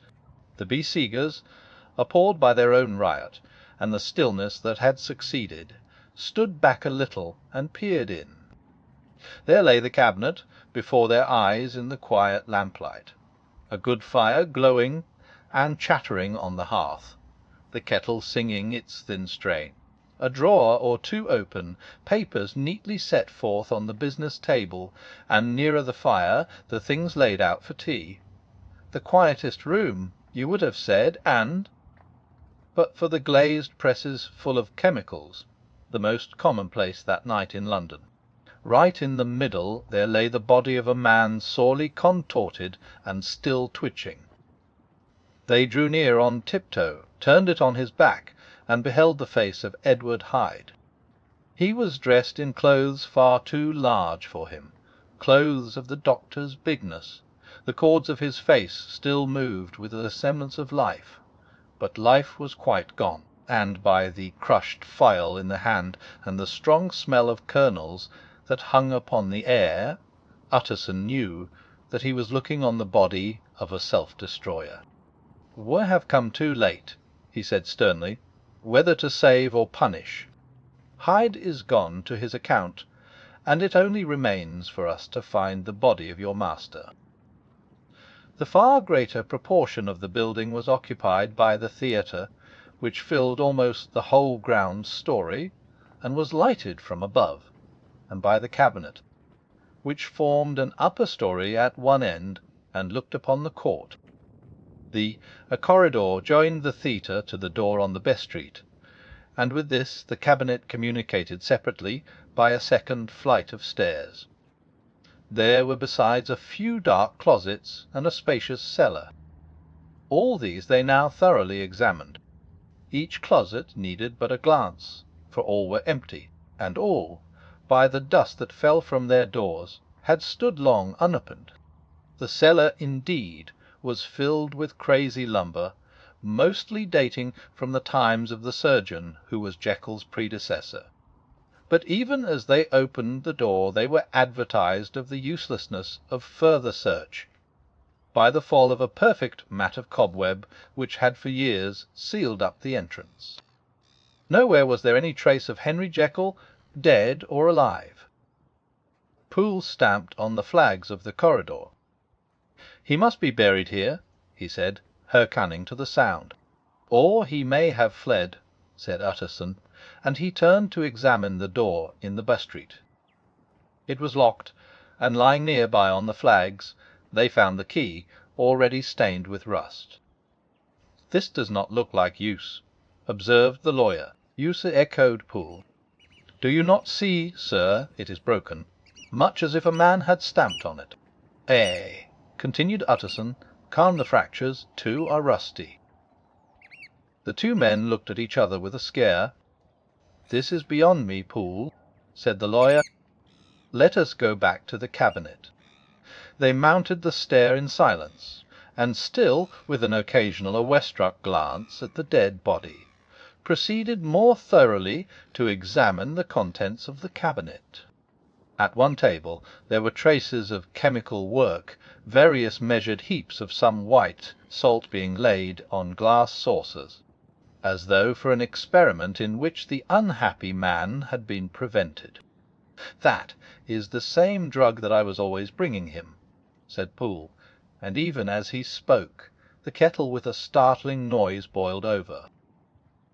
This brought them to the fireside, where the easy chair was drawn cosily up, and the tea things stood ready to the sitter's elbow, the very sugar in the cup. There were several books on a shelf. One lay beside the tea things open, and Utterson was amazed to find it a copy of a pious work, for which Jekyll had several times expressed a great esteem, annotated in his own hand with startling blasphemies. Next, in the course of their review of the chamber, the searchers came to the cheval glass, into whose depths they looked with involuntary horror. But it was so turned as to show them nothing but the rosy glow playing on the roof, the fire sparkling in 100 repetitions along the glazed front of the presses, and their own pale and fearful countenances stooping to look in. "This glass has seen some strange things, sir," whispered Poole. "And surely none stranger than itself," echoed the lawyer in the same tones. For what did Jekyll? He caught himself up at the word with a start, and then conquering the weakness. What could Jekyll want with it? He said. "You may say that," said Poole. Next they turned to the business table. On the desk, among the neat array of papers, a large envelope was uppermost, and bore, in the doctor's hand, the name of Mr. Utterson. The lawyer unsealed it, and several enclosures fell to the floor. The first was a will drawn in the same eccentric terms as the one which he had returned 6 months before, to serve as a testament in case of death, and as a deed of gift in case of disappearance, but in place of the name of Edward Hyde. The lawyer, with indescribable amazement, read the name of Gabriel John Utterson.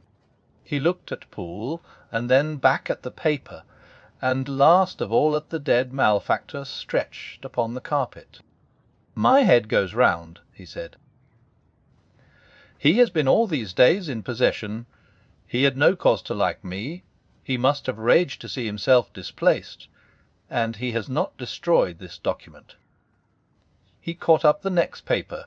It was a brief note in the doctor's hand, and dated at the top. "Oh, Poole," the lawyer cried, "he was alive and here this day.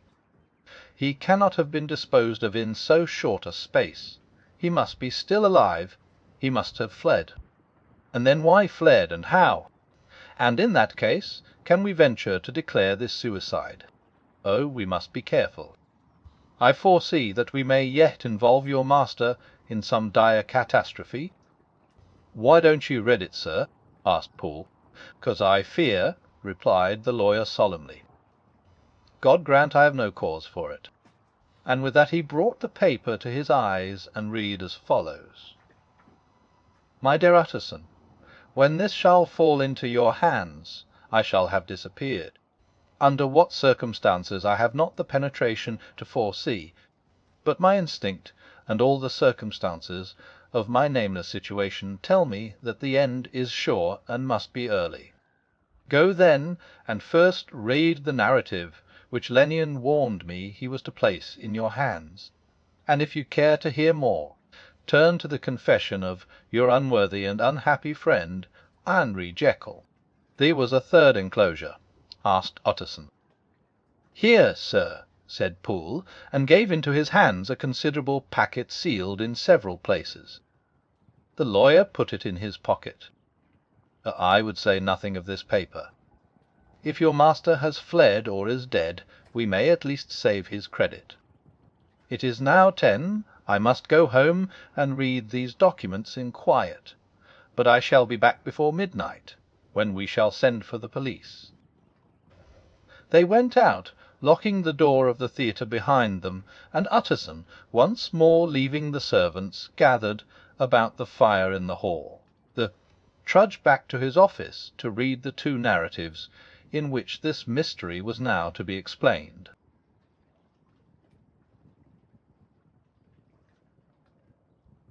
The strange case of Dr. Jekyll and Mr. Hyde. Dr. Lennion's narrative. On the 9th of January, now 4 days ago, I received by the evening delivery a registered envelope, addressed in the hand of my colleague and old school companion, Henry Jekyll. I was a good deal surprised by this, for we were by no means in the habit of correspondence. I had seen the man, dined with him, indeed, the night before, and I could imagine nothing in our intercourse that should justify formality of registration. The contents increased my wonder, for this is how the letter ran: 100 HCMBR 18. Dear Lennion, you are one of my oldest friends, and although we may have differed at times on scientific questions, I cannot remember, at least on my side, any break in our affection. There was never a day when, if you had said to me, "Jekyll, my life, my honour, my reason depend upon you," I would not have sacrificed my left hand to help you. Lennion, my life, my honour, my reason, are all at your mercy. If you fail me tonight, I am lost. You might suppose, after this preface, that I am going to ask you for something dishonourable to grant. Judge for yourself. I want you to postpone all other engagements for tonight. Ay, even if you were summoned to the bedside of an emperor, to take a cab, unless your carriage should be actually at the door, and with this letter in your hand for consultation, to drive straight to my house. Poole, my butler, has his orders. You will find him waiting your arrival with a locksmith. The door of my cabinet is then to be forced, and you are to go in alone, to open the glazed press as letter E on the left hand, breaking the lock if it be shut, and to draw out YTHALLITS Chiantis ASTDS and the fourth drawer from the top, or, which is the same thing, the third from the bottom. In my extreme distress of mind, I have a morbid fear of misdirecting you. But even if I am in error, you may know the right drawer by its contents: some powders, a file, and a paper book. This drawer I beg of you to carry back with you to Cavendish Square exactly as it stands. That is the first part of the service. Now for the second. You should be back, if you set out at once on the receipt of this, long before midnight. But I will leave you that amount of margin, not only in the fear of one of those obstacles that can neither be prevented nor foreseen, but because an hour when your servants are in bed is to be preferred for what will then remain to do. At midnight, then, I have to ask you to be alone in your consulting room, to admit with your own hand into the house a man who will present himself in my name, and to place in his hands the drawer that you will have brought with you from my cabinet. Then you will have played your part and earned my gratitude completely. 5 minutes afterwards, if you insist upon an explanation, you will have understood that these arrangements are of capital importance, and that by the neglect of one of them, fantastic as they must appear, you might have charged your conscience with my death, or the shipwreck of my reason. Confident as I am that you will not trifle with this appeal, my heart sinks and my hand trembles at the bare thought of such a possibility. Think of me at this hour in a strange place, labouring under a blackness of distress that no fancy can exaggerate, and yet well aware that, if you will but punctually serve me, my troubles will roll away like a story that is told. Serve me, my dear Lennion, and save, oh, friend H.J. P.S. I had already sealed this up when a fresh terror struck upon my soul. It is possible that the post office may fail me, and this letter not come into your hands until tomorrow morning. In that case, dear Lennion, do my errand when it shall be most convenient for you in the course of the day, and once more expect my messenger at midnight. It may then already be too late, and if that night passes without event, you will know that you have seen the last of Henry Jekyll. Upon the reading of this letter, I made sure my colleague was insane, but till that was proved beyond the possibility of doubt, I felt bound to do as he requested. The less I understood of this farrago, the less I was in a position to judge of its importance, and an appeal so worded could not be set aside without a grave responsibility. I rose accordingly from table, got into a hansom, and drove straight to Jekyll's house. The butler was awaiting my arrival. He had received by the same post as mine a registered letter of instruction, and had sent at once for a locksmith and a carpenter. The tradesmen came while we were yet speaking, and we moved in a body to old Dr. Denman's surgical theatre, from which, as you are doubtless aware, Jekyll's private cabinet is most conveniently entered. The door was very strong, the lock excellent. The carpenter avowed he would have great trouble and have to do much damage, if force were to be used, and the locksmith was near despair. But this last was a handy fellow, and after 2 hours' work the door stood open. The press marked E was unlocked, and I took out the drawer, had it filled up with straw and tied in a sheet, and returned with it to Cavendish Square.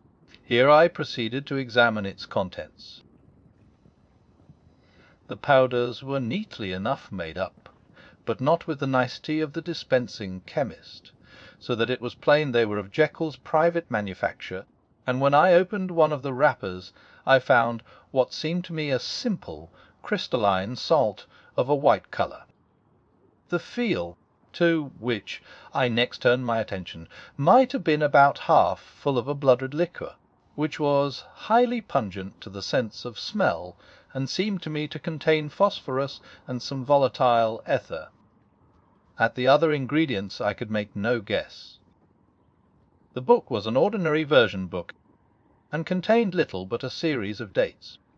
These covered a period of many years, but I observed that the entries ceased nearly a year ago, and quite abruptly.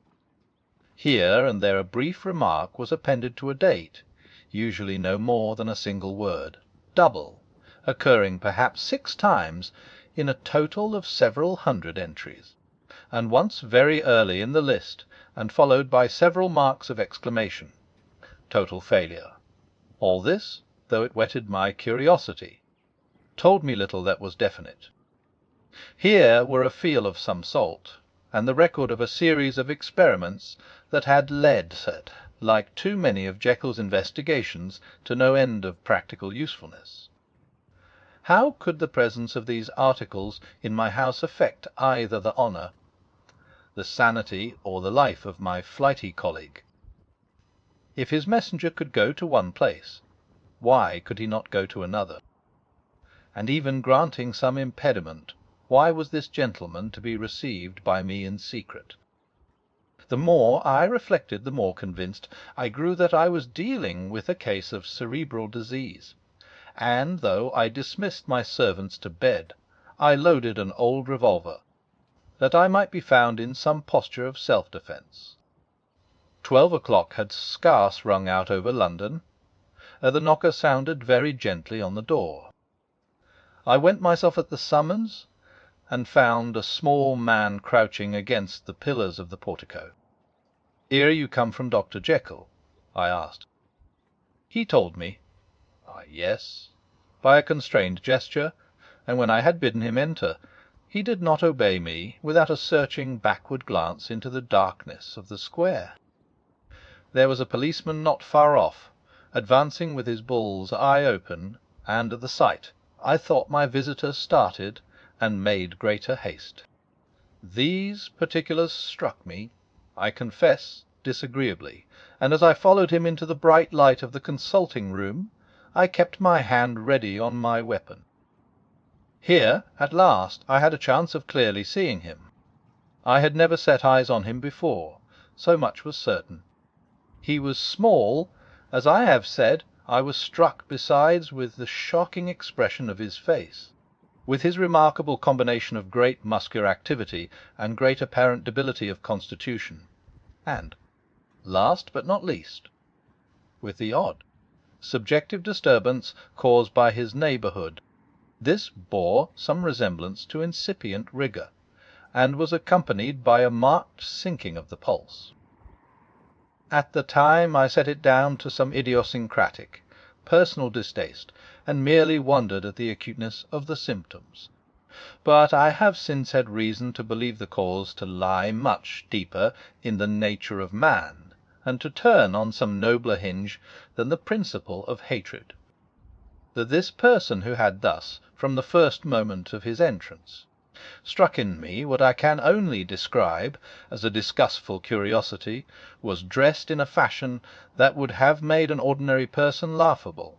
His clothes, that is to say, although they were of rich and sober fabric, were enormously too large for him in every measurement, the trousers hanging on his legs and rolled up to keep them from the ground, the waist of the coat below his haunches, and the collar sprawling wide upon his shoulders.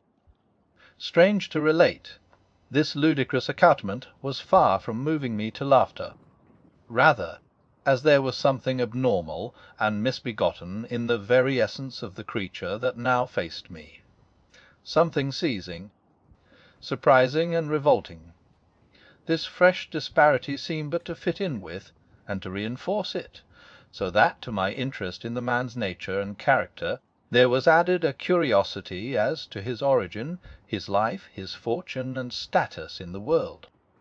These observations, though they have taken so great a space to be set down in, were yet the work of a few seconds.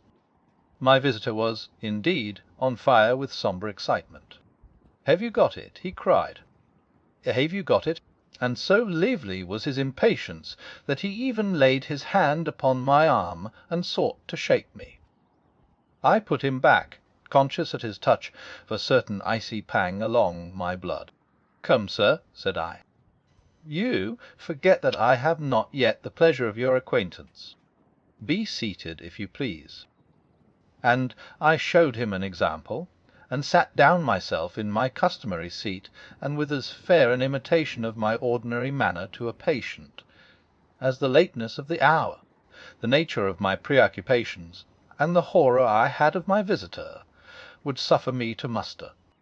"I beg your pardon, Dr. Lenyon," he replied civilly enough. "What you say is very well founded, and my impatience has shown its heels to my politeness.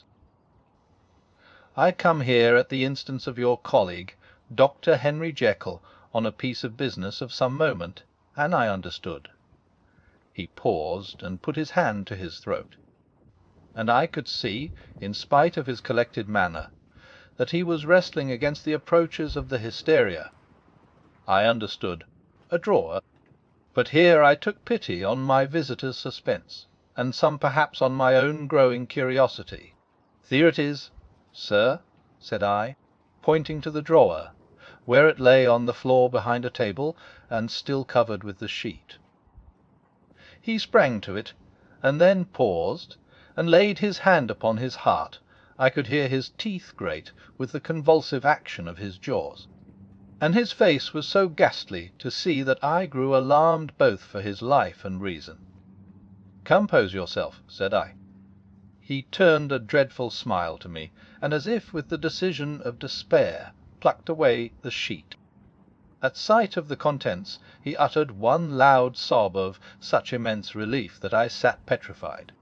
And the next moment, in a voice that was already fairly well under control, "Have you a graduated glass?" he asked. I rose from my place with something of an effort, and gave him what he asked. He thanked me with a smiling nod, measured out a few minims of the red tincture, and added one of the powders. The mixture, which was at first of a reddish hue, began, in proportion as the crystals melted, to brighten in colour, to effervesce audibly, and to throw off small fumes of vapour.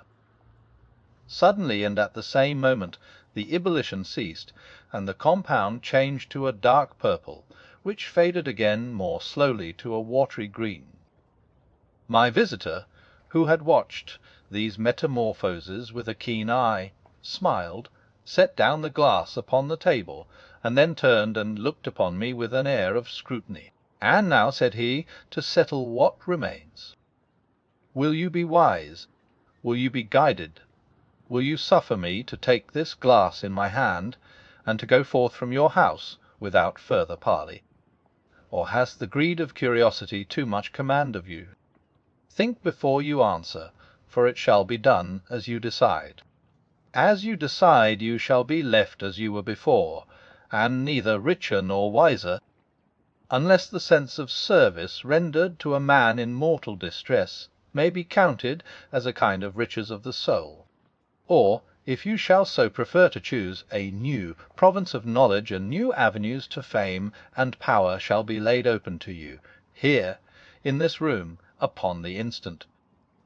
And your sight shall be blasted by a prodigy, to stagger the unbelief of Satan." "Sir," said I, affecting a coolness that I was far from truly possessing, "you speak enigmas." and you will perhaps not wonder that I hear you with no very strong impression of belief.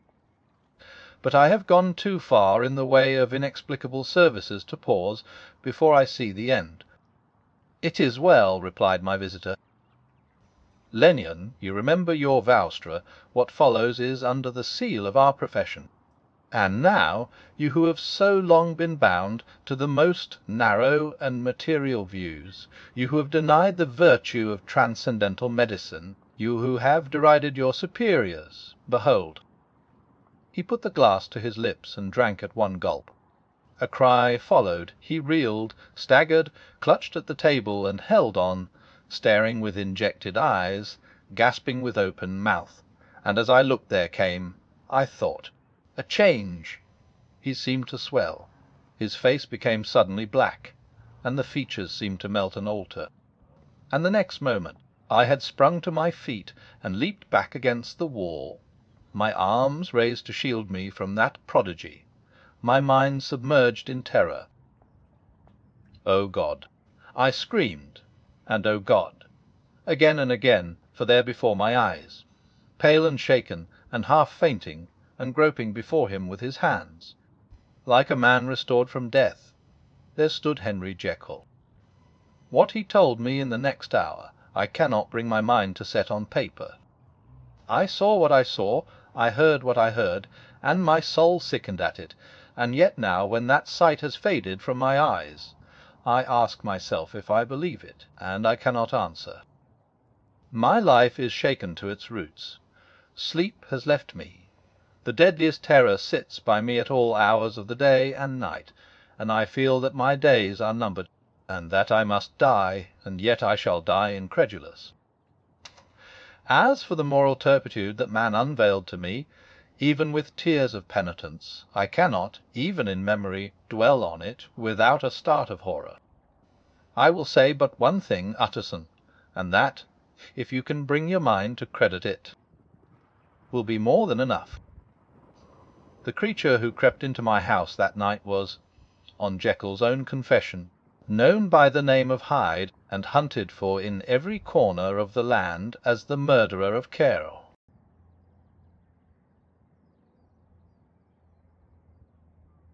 The strange case of Dr. Jekyll and Mr. Hyde. Henry Jekyll's full statement of the case. I was born in the year 18, to a large fortune, endowed besides with excellent parts, inclined by nature to industry, fond of the respect of the wise, and good among my fellowmen, and thus, as might have been supposed, with every guarantee of an honourable and distinguished future. And indeed the worst of my faults was a certain impatient gaiety of disposition, such as has made the happiness of many, but such as I found it hard to reconcile with my imperious desire to carry my head high, and wear a more than commonly grave countenance before the public. Hence it came about that I concealed my pleasures, and that when I reached years of reflection, and began to look round me, and take stock of my progress and position in the world, I stood already committed to a profound duplicity of life. Many a man would have even blazoned such irregularities as I was guilty of, but from the high views that I had set before me, I regarded and hid them with an almost morbid sense of shame. It was thus rather the exacting nature of my aspirations than any particular degradation in my faults that made me what I was, and, with even a deeper trench than in the majority of men, severed in me those provinces of good and ill which divide and compound man's dual nature. In this case I was driven to reflect deeply and inveterately on that hard law of life, which lies at the root of religion, and is one of the most plentiful springs of distress. Though so profound a double-dealer, I was in no sense a hypocrite. Both sides of me were in dead earnest. I was no more myself when I laid aside restraint and plunged in shame, than when I laboured, in the eye of day, at the furtherance of knowledge or the relief of sorrow and suffering.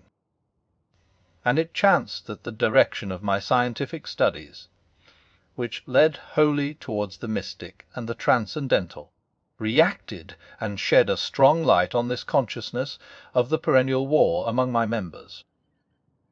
With every day, and from both sides of my intelligence, the moral and the intellectual, I thus drew steadily near to that truth, by whose partial discovery I have been doomed to such a dreadful shipwreck, that man is not truly one, but truly two. I say two, because the state of my own knowledge does not pass beyond that point. Others will follow, others will outstrip me on the same lines, and I hazard the guess that man will be ultimately known for a mere polity of multifarious, incongruous and independent denizens. I, for my part, from the nature of my life, advanced infallibly in one direction, and in one direction only. It was on the moral side, and in my own person, that I learned to recognize the thorough and primitive duality of man.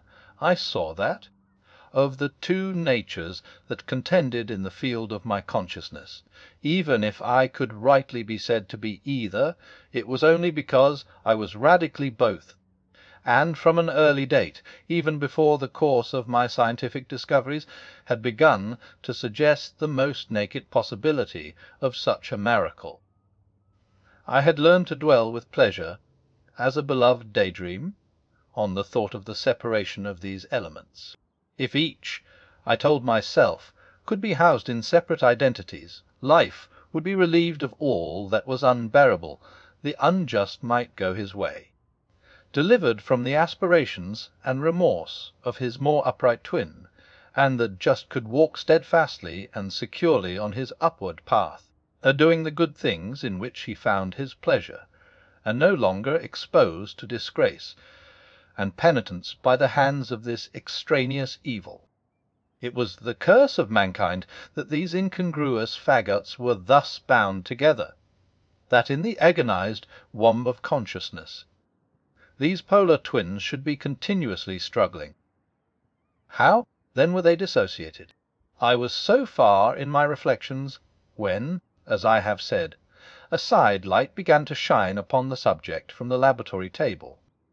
I began to perceive more deeply than it has ever yet been stated the trembling immateriality, the mist-like transience, of this seemingly so solid body in which we walk attired.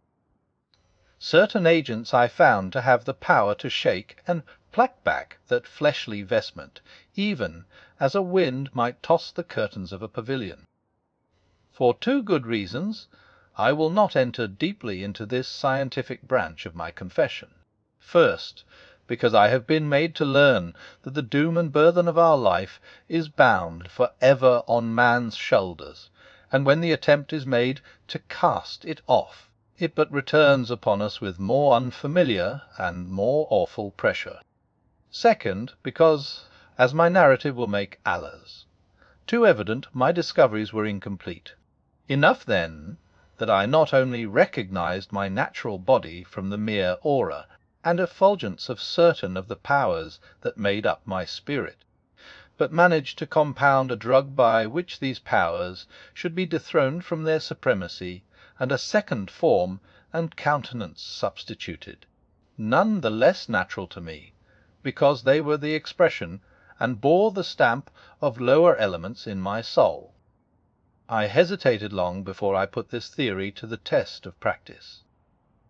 I knew well that I risked death for any drug that so potently controlled and shook the very fortress of identity, might, by the least scruple of an overdose, or at the least inopportunity in the moment of exhibition, utterly blot out that immaterial tabernacle which I looked to it to change. But the temptation of a discovery so singular and profound at last overcame the suggestions of alarm. I had long since prepared my tincture. I purchased at once, from a firm of wholesale chemists, a large quantity of a particular salt which I knew, from my experiments, to be the last ingredient required, and late one accursed night I compounded the elements, watched them boil and smoke together in the glass, and when the ebullition had subsided, with a strong glow of courage, drank off the potion. The most racking pangs succeeded, a grinding in the bones, deadly nausea, and a horror of the spirit that cannot be exceeded at the hour of birth or death. Then these agonies began swiftly to subside, and I came to myself as if out of a great sickness. There was something strange in my sensations, something indescribably new and, from its very novelty, incredibly sweet. I felt younger, lighter, happier in body. Within I was conscious of a heady recklessness, a current of disordered sensual images running like a mill race in my fancy, a solution of the bonds of obligation, an unknown but not an innocent freedom of the soul.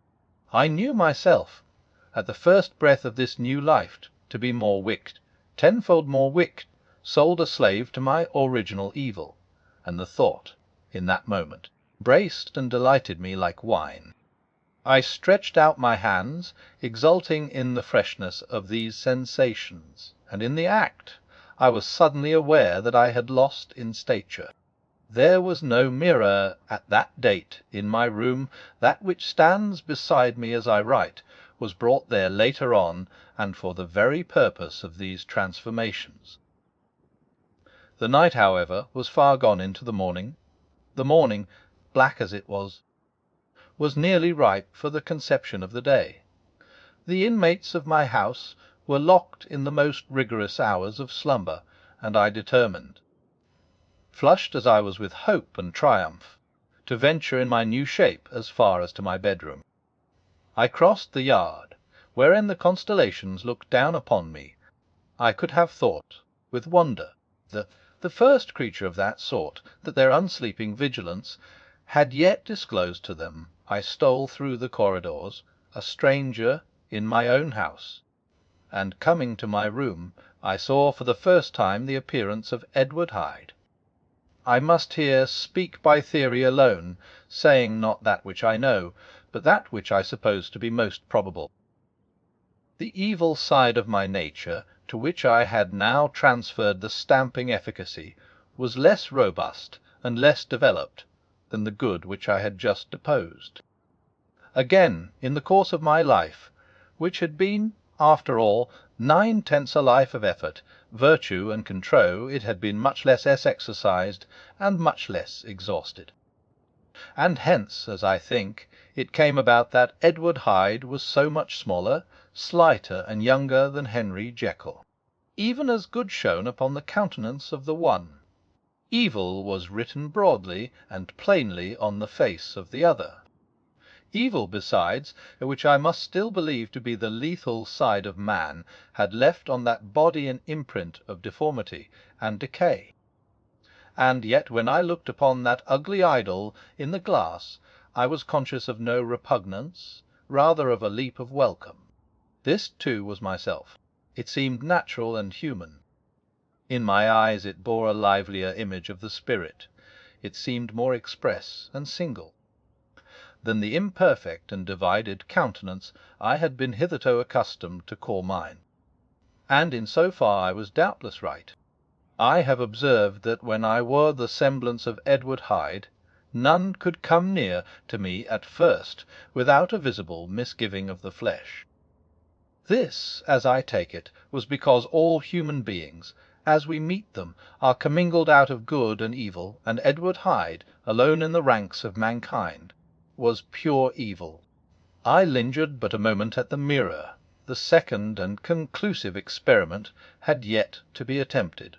It yet remained to be seen if I had lost my identity beyond redemption, and must flee before daylight from a house that was no longer mine. And hurrying back to my cabinet, I once more prepared and drank the cup, once more suffered the pangs of dissolution, and came to myself once more with the character, the stature, and the face of Henry Jekyll. That night I had come to the fatal crossroads. Had I approached my discovery in a more noble spirit, had I risked the experiment while under the empire of generous or pious aspirations, all must have been otherwise, and from these agonies of death and birth I had come forth an angel instead of a fiend. The drug had no discriminating action. It was neither diabolical nor divine. It but shook the doors of the prison house of my disposition, and, like the captives of Philippi, that which stood within ran forth. At that time my virtue slumbered, my evil, kept awake by ambition, was alert and swift to seize the occasion, and the thing that was projected was Edward Hyde. Hence, although I had now two characters as well as two appearances, one was wholly evil, and the other was still the old Henry Jekyll, that incongruous compound of whose reformation and improvement I had already learned to despair. The movement was thus wholly toward the worse. Even at that time I had not conquered my aversion to the dryness of a life of study. I would still be merrily disposed at times, and as my pleasures were to say the least, undignified, and I was not only well known and highly considered, but growing towards the elderly man, this incoherency of my life was daily growing more unwelcome. It was on this side that my new power tempted me, until I fell in slavery. I had but to drink the cup, to doff at once the body of the noted professor, and to assume, like a thick cloak, that of Edward Hyde. I smiled at the notion; it seemed to me at the time to be humorous, and I made my preparations with the most studious care. I took and furnished that house in Soho, to which Hyde was tracked by the police, and engaged as a housekeeper a creature whom I knew well to be silent and unscrupulous. On the other side, I announced to my servants that a Mr. Hyde, whom I described, was to have full liberty and power about my house in the square, and to parry mishaps, I even called and made myself a familiar object in my second character. I next drew up that will to which you so much objected, so that if anything befell me in the person of Dr. Jekyll, I could enter on that of Edward Hyde without pecuniary loss. And thus fortified, as I supposed, on every side, I began to profit by the strange immunities of my position. Men have before hired bravos to transact their crimes, while their own person and reputation sat under shelter. I was the first that ever did so for his pleasures. I was the first that could plod in the public eye with a load of genii or respectability, and in a moment, like a schoolboy, strip off these lendings and spring headlong into the sea of liberty. But for me, in my impenetrable mantle, the safety was complete. Think of it, I did not even exist. Let me but escape into my laboratory door, give me but a second or two to mix, and swallow the draught that I had always standing ready, and whatever he had done, Edward Hyde would pass away like the stain of breath upon a mirror, and there in his stead, quietly at home, trimming the midnight lamp in his study, a man who could afford to laugh at suspicion, would be Henry Jekyll. The pleasures which I made haste to seek in my disguise were, as I have said, undignified. I would scarce use a harder term. But in the hands of Edward Hyde they soon began to turn toward the monstrous. When I would come back from these excursions, I was often plunged into a kind of wonder at my vicarious depravity. This familiar that I called out of my own soul, and sent forth alone to do his good pleasure, was a being inherently malign and villainous. His every act and thought centred on self, drinking pleasure with bestial avidity from any degree of torture to another. Relentless like a man of stone, Henry Jekyll stood at times aghast before the acts of Edward Hyde, but the situation was apart from ordinary laws, and insidiously relaxed the grasp of conscience. It was Hyde, after all, and Hyde alone, that was guilty. Jekyll was no worse. He woke again to his good qualities, seemingly unimpaired. He would even make haste, where it was possible, to undo the evil done by Hyde. And thus his conscience slumbered. Into the details of the infamy at which I thus connived, for even now I can scarce grant that I committed it, I have no design of entering. I mean but to point out the warnings and the successive steps with which my chastisement approached. I met with one accident which, as it brought on no consequence, I shall no more than mention. An act of cruelty to a child aroused against me the anger of a passer-by, whom I recognized the other day in the person of your kinsman.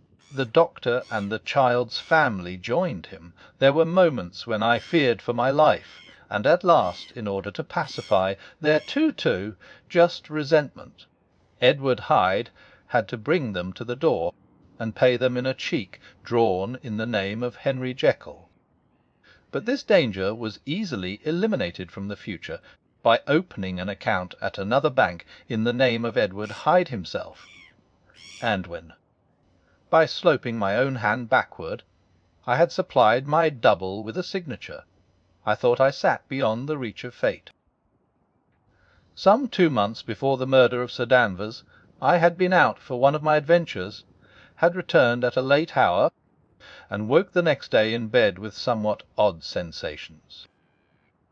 It was in vain I looked about me, in vain I saw the decent furniture and tall proportions of my room in the square, in vain that I recognized the pattern of the bed curtains and the design of the mahogany frame. Something still kept insisting that I was not where I was, her qualitative, that I had not wakened where I seemed to be, but in the little room in Soho where I was accustomed to sleep in the body of Edward Hyde. I smiled to myself, and in my psychological way began lazily to inquire into the elements of this illusion occasionally, even as I did so, dropping back into a comfortable morning doze. I was still so engaged when, in one of my more wakeful moments, my eyes fell upon my hand. Now the hand of Henry Jekyll, as you have often remarked, was professional in shape and size. It was large, firm, white, and comely. But the hand which I now saw, clearly enough, in the yellow light of a mid-London morning, lying half shut on the bedclothes, was lean, corded, knuckly, of a dusky pallor and thickly shaded with a swart growth of hair. It was the hand of Edward Hyde. I must have stared upon it for near half a minute, sunk as I was in the mere stupidity of wonder, before terror woke up in my breast as sudden and startling as the crash of cymbals, and bounding from my bed I rushed to the mirror. At the sight that met my eyes, my blood was changed into something exquisitely thin and icy. Yes, I had gone to bed Henry Jekyll, I had awakened Edward Hyde. How was this to be explained? I asked myself, and then, with another bound of terror, how was it to be remedied? It was well on in the morning. The servants were up. All my drugs were in the cabinet. A long journey down 2 pair of stairs, through the back passage, across the open court, and through the anatomical theatre, from where I was then standing horror-struck. It might indeed be possible to cover my face, but of what use was that, when I was unable to conceal the alteration in my stature? And then, with an overpowering sweetness of relief, it came back upon my mind that the servants were already used to the coming and going of my second self. I had soon dressed, as well as I was able, in clothes of my own size, had soon passed through the house, where Bradshaw stared and drew back at seeing Mr. Hyde at such an hour, and in such a strange array, and 10 minutes later Dr. Jekyll had returned to his own shape, and was sitting down, with a darkened brow, to make a feint of breakfasting. Small indeed was my appetite. This inexplicable incident, this reversal of my previous experience, seemed, like the Babylonian finger on the wall, to be spelling out the letters of my judgment, and I began to reflect more seriously than ever before on the issues and possibilities of my double existence. That part of me which I had the power of projecting had lately been much exercised and nourished. It had seemed to me of late as though the body of Edward Hyde had grown in stature, as though, when I wore that form, I were conscious of a more generous tide of blood. And I began to spy a danger that, if this were much prolonged, the balance of my nature might be permanently overthrown, the power of voluntary change be forfeited, and the character of Edward Hyde become irrevocably mine. The power of the drug had not been always equally displayed. Once, very early in my career, it had totally failed me.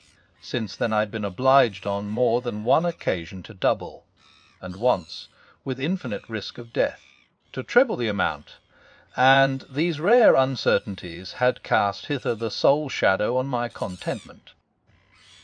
Now, however, and in the light of that morning's accident, I was led to remark that whereas, in the beginning, the difficulty had been to throw off the body of Jekyll, it had of late gradually but decidedly transferred itself to the other side.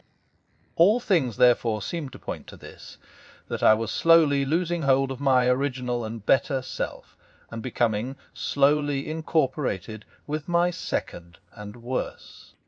Between these two I now felt I had to choose. My two natures had memory in common, but all other faculties were most unequally shared between them. The Jekyll, who was composite now with the most sensitive apprehensions, now with a greedy gusto, projected and shared in the pleasures and adventures of Hyde. But Hyde was indifferent to Jekyll, or but remembered him, as the mountain bandit remembers the cavern in which he conceals himself from pursuit. Jekyll had more than a father's interest, Hyde had more than a son's indifference. To cast in my lot with Jekyll was to die to those appetites which I had long secretly indulged and had of late begun to pamper. To cast it in with Hyde was to die to 1,000 interests and aspirations, and to become, at a blow and for ever, despised and friendless. The bargain might appear unequal, but there was still another consideration in the scales, for while Jekyll would suffer smartingly in the fires of abstinence, Hyde would be not even conscious of all that he had lost. Strange as my circumstances were, the terms of this debate are as old and commonplace as man. Much the same inducements and alarms cast the die for any tempted and trembling sinner, and it fell out with me, as it falls with so vast a majority of my fellows, that I chose the better part, and was found wanting in the strength to keep to it. Yes, I preferred the elderly and discontented doctor, surrounded by friends and cherishing honest hopes, and bade a resolute farewell to the liberty, the comparative youth, the light step, leaping impulses, and secret pleasures that I had enjoyed in the disguise of Hyde. I made this choice, perhaps, with some unconscious reservation, for I neither gave up the house in Soho, nor destroyed the clothes of Edward Hyde, which still lay ready in my cabinet.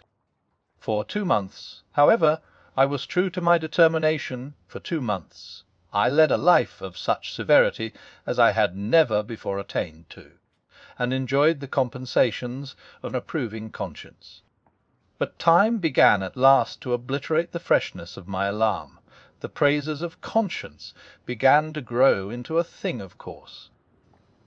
I began to be tortured with throes and longings, as of Hyde struggling after freedom, and at last, in an hour of moral weakness, I once again compounded and swallowed the transforming draught. I do not suppose that, when a drunkard reasons with himself upon his vice, he is once out of 500 times affected by the dangers that he runs through his brutish. Physical insensibility neither had I, long as I had considered my position, made enough allowance for the complete moral insensibility and insensate readiness to evil, which were the leading characters of Edward Hyde. Yet it was by these that I was punished. My devil had been long caged, he came out roaring. I was conscious, even when I took the draught, of a more unbridled, a more furious propensity to eel.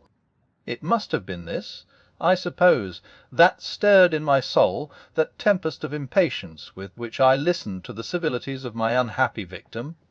I declare, at least, before God, no man morally sane could have been guilty of that crime upon so pitiful a provocation, and that I struck in no more reasonable spirit than that in which a sick child may break a plaything. But I had voluntarily stripped myself of all those balancing instincts by which even the worst of us continues to walk with some degree of steadiness among temptations, and in my case to be tempted, however slightly, was to fall. Instantly the spirit of hell awoke in me and raged. With the transport of glee I mauled the unresisting body, tasting delight from every blow, and it was not till wariness had begun to succeed that I was suddenly, in the top fit of my delirium, struck through the heart by a cold thrill of terror. A mist dispersed, I saw my life to be forfeit, and fled from the scene of these excesses, at once glorying and trembling, my lust of evil gratified and stimulated, my love of life screwed to the topmost peg. I ran to the house in Soho, and to make assurance doubly sure, destroyed my papers. Thence I set out through the lamplit streets in the same divided ecstasy of mind, gloating on my crime, lithe-headedly devising others in the future, and yet still hastening and still hearkening in my wake for the steps of the avenger. Hyde had a song upon his lips as he compounded the draught, and as he drank it pledged the dead man.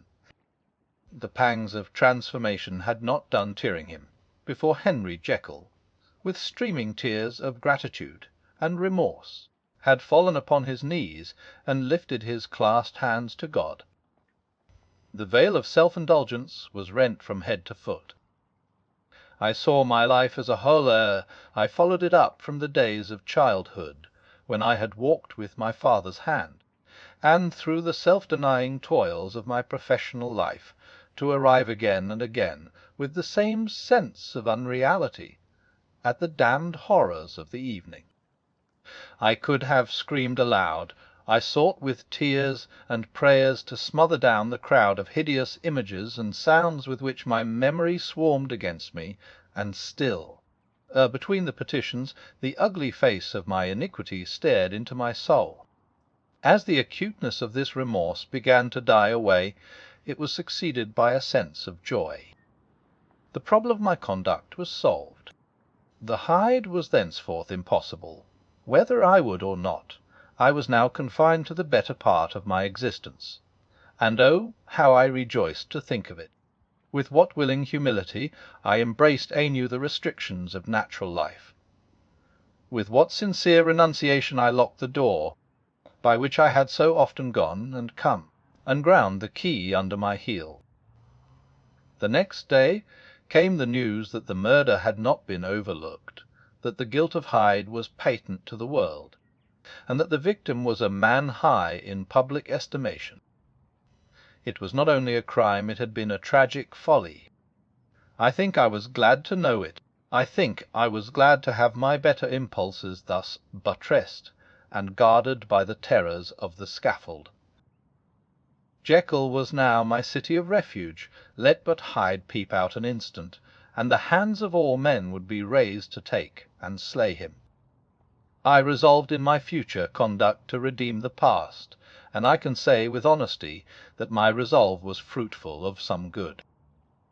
You know yourself how earnestly, in the last months of the last year, I laboured to relieve suffering.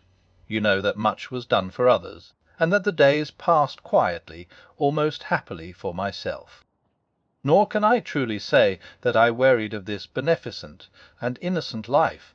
I think instead that I daily enjoyed it more completely.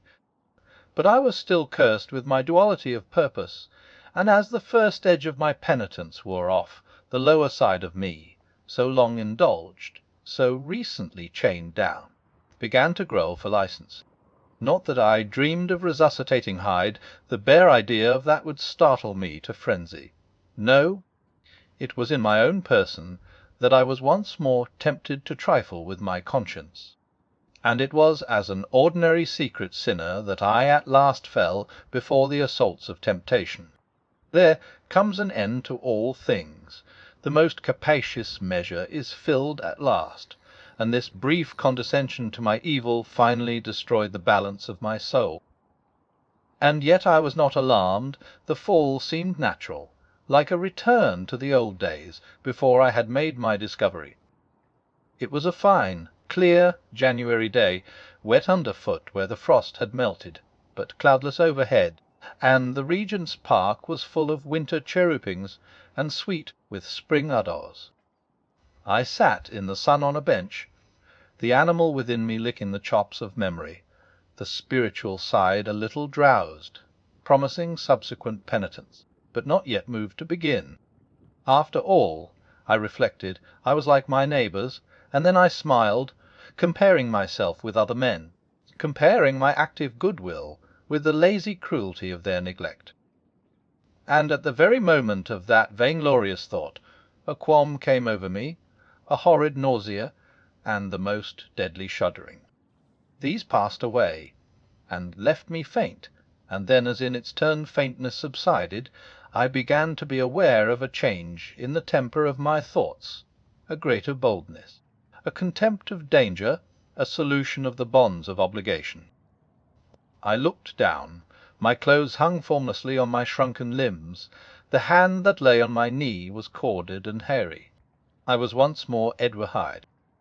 A moment before I had been safe of all men's respect, wealthy, beloved, the cloth laying for me in the dining-room at home, and now I was the common quarry of mankind, hunted, houseless, a known murderer, thrall to the gallows.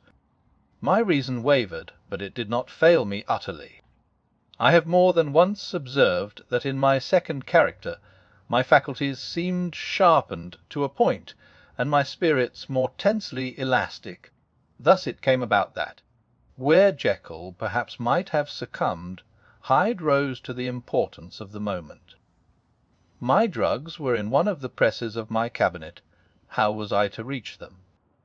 That was the problem that, crushing my temples in my hands, I set myself to solve. The laboratory door I had closed.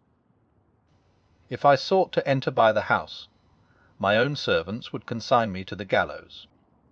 I saw I must employ another hand, and thought of Lennion. How was he to be reached? How persuaded?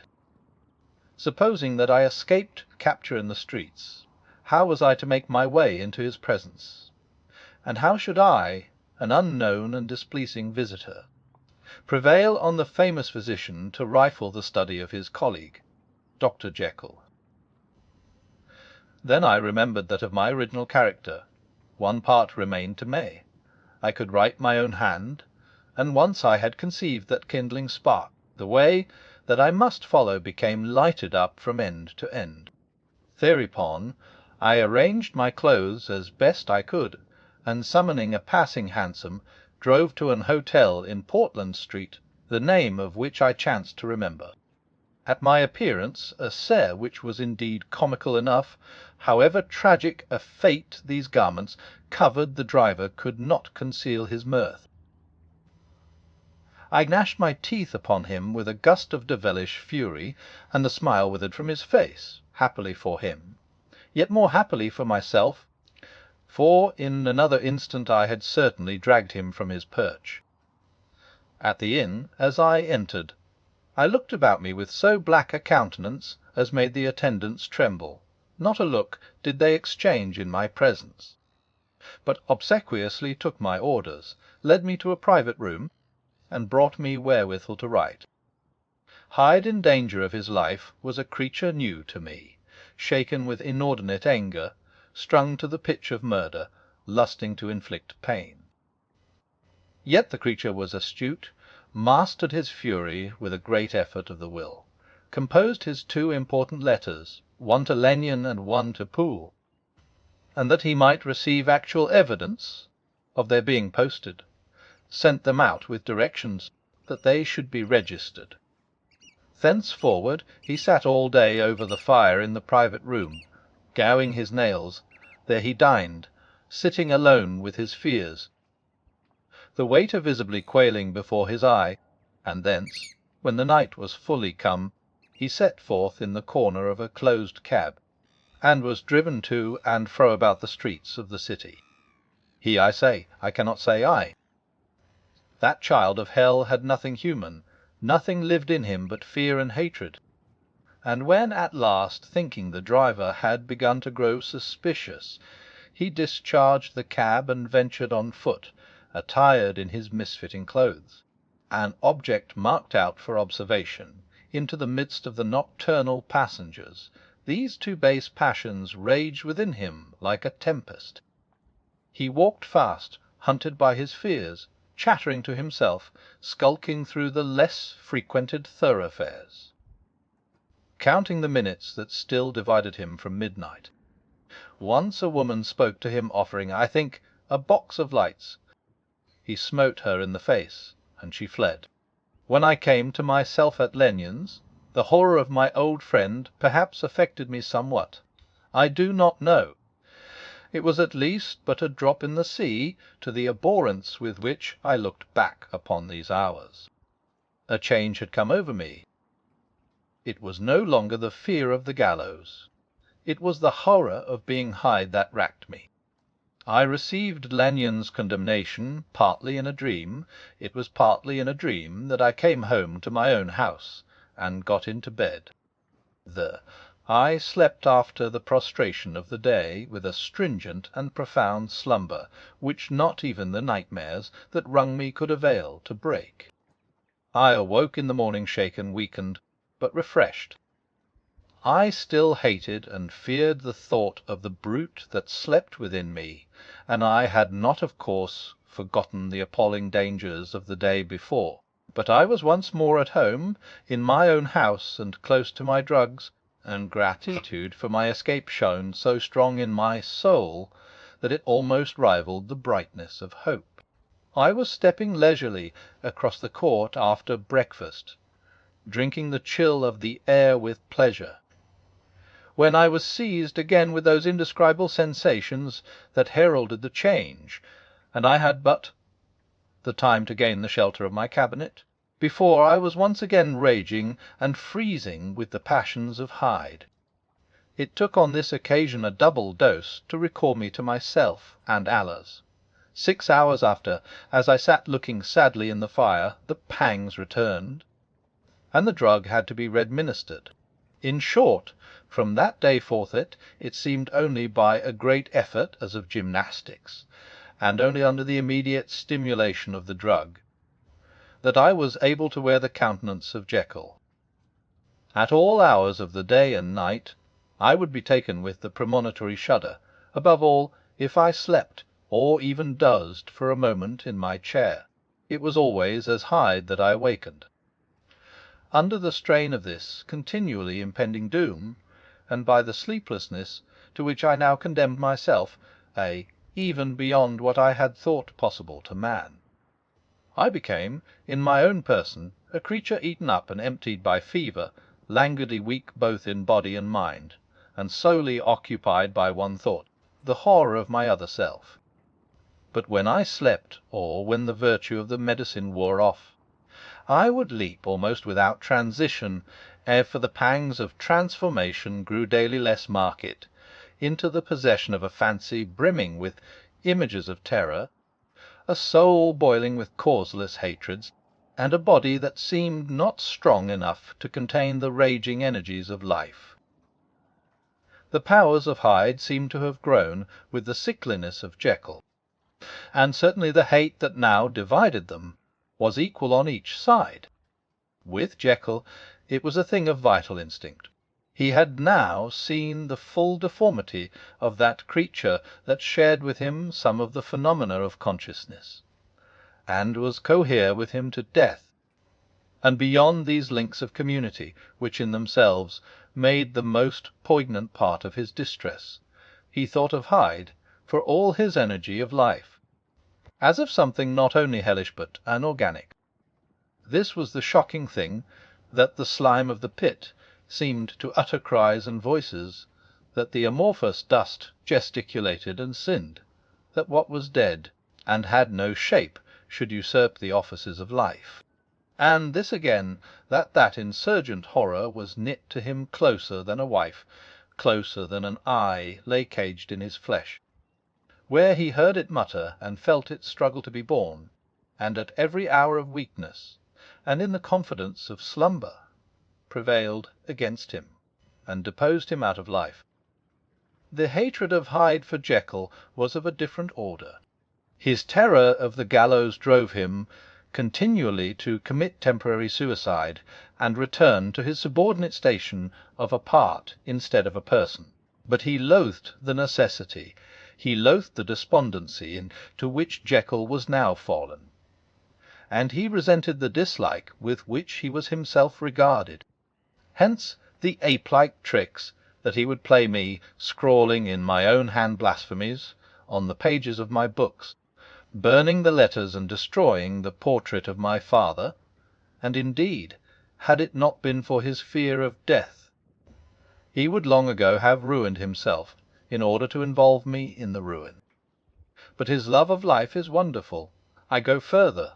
I, who sicken and freeze at the mere thought of him, when I recall the objection and passion of this attachment, and when I know how he fears my power to cut him off by suicide, I find it in my heart to pity him. It is useless, and the time awfully fails me, to prolong this description. No one has ever suffered such torments. Let that suffice, and yet even to these habit brought, no, not alleviation, but a certain collousness of soul, a certain acquiescence of despair, and my punishment might have gone on for years, but for the last calamity which has now fallen, and which has finally severed me from my own face and nature. My provision of the salt, which had never been renewed since the date of the first experiment, began to run low. I sent out for a fresh supply and mixed the draught. The ebullition followed, and the first change of colour, not the second. I drank it, and it was without efficiency. You will learn from Poole how I have had London ransacked. It was in vain, and I am now persuaded that my first supply was impure, and that it was that unknown impurity which lent efficacy to the draught. About a week has passed, and I am now finishing this statement under the influence of the last of the old powders. This, then, is the last time, short of a miracle, that Henry Jekyll can think his own thoughts or see his own face, and now how sadly altered, in the glass. Nor must I delay long to bring my writing to an end, for if my narrative has hitherto escaped destruction, it has been by a combination of great prudence and great good luck. Should the throes of change take me in the act of writing it, Hyde will tear it in pieces, but if some time shall have elapsed after I laid it by, his wonderful selfishness and circumscription to the moment will probably save it once again from the action of his ape-like spite. And indeed the doom that is closing on us both has already changed and crushed him. Half an hour from now, when I shall again and forever renew that hated personality, I know how I shall sit shuddering and weeping in my chair, or continue, with the most strained and fear-struck ecstasy of listening, to pace up and down this room, my last earthly refuge, and give ear to every sound of menace. Will Hyde die upon the scaffold, or will he find courage to release himself at the last moment? God knows, I am careless. This is my true hour of death, and what is to follow concerns another than myself. Here, then, as I lay down the pen and proceed to seal up my confession, I bring the life of that unhappy Henry Jekyll to an end.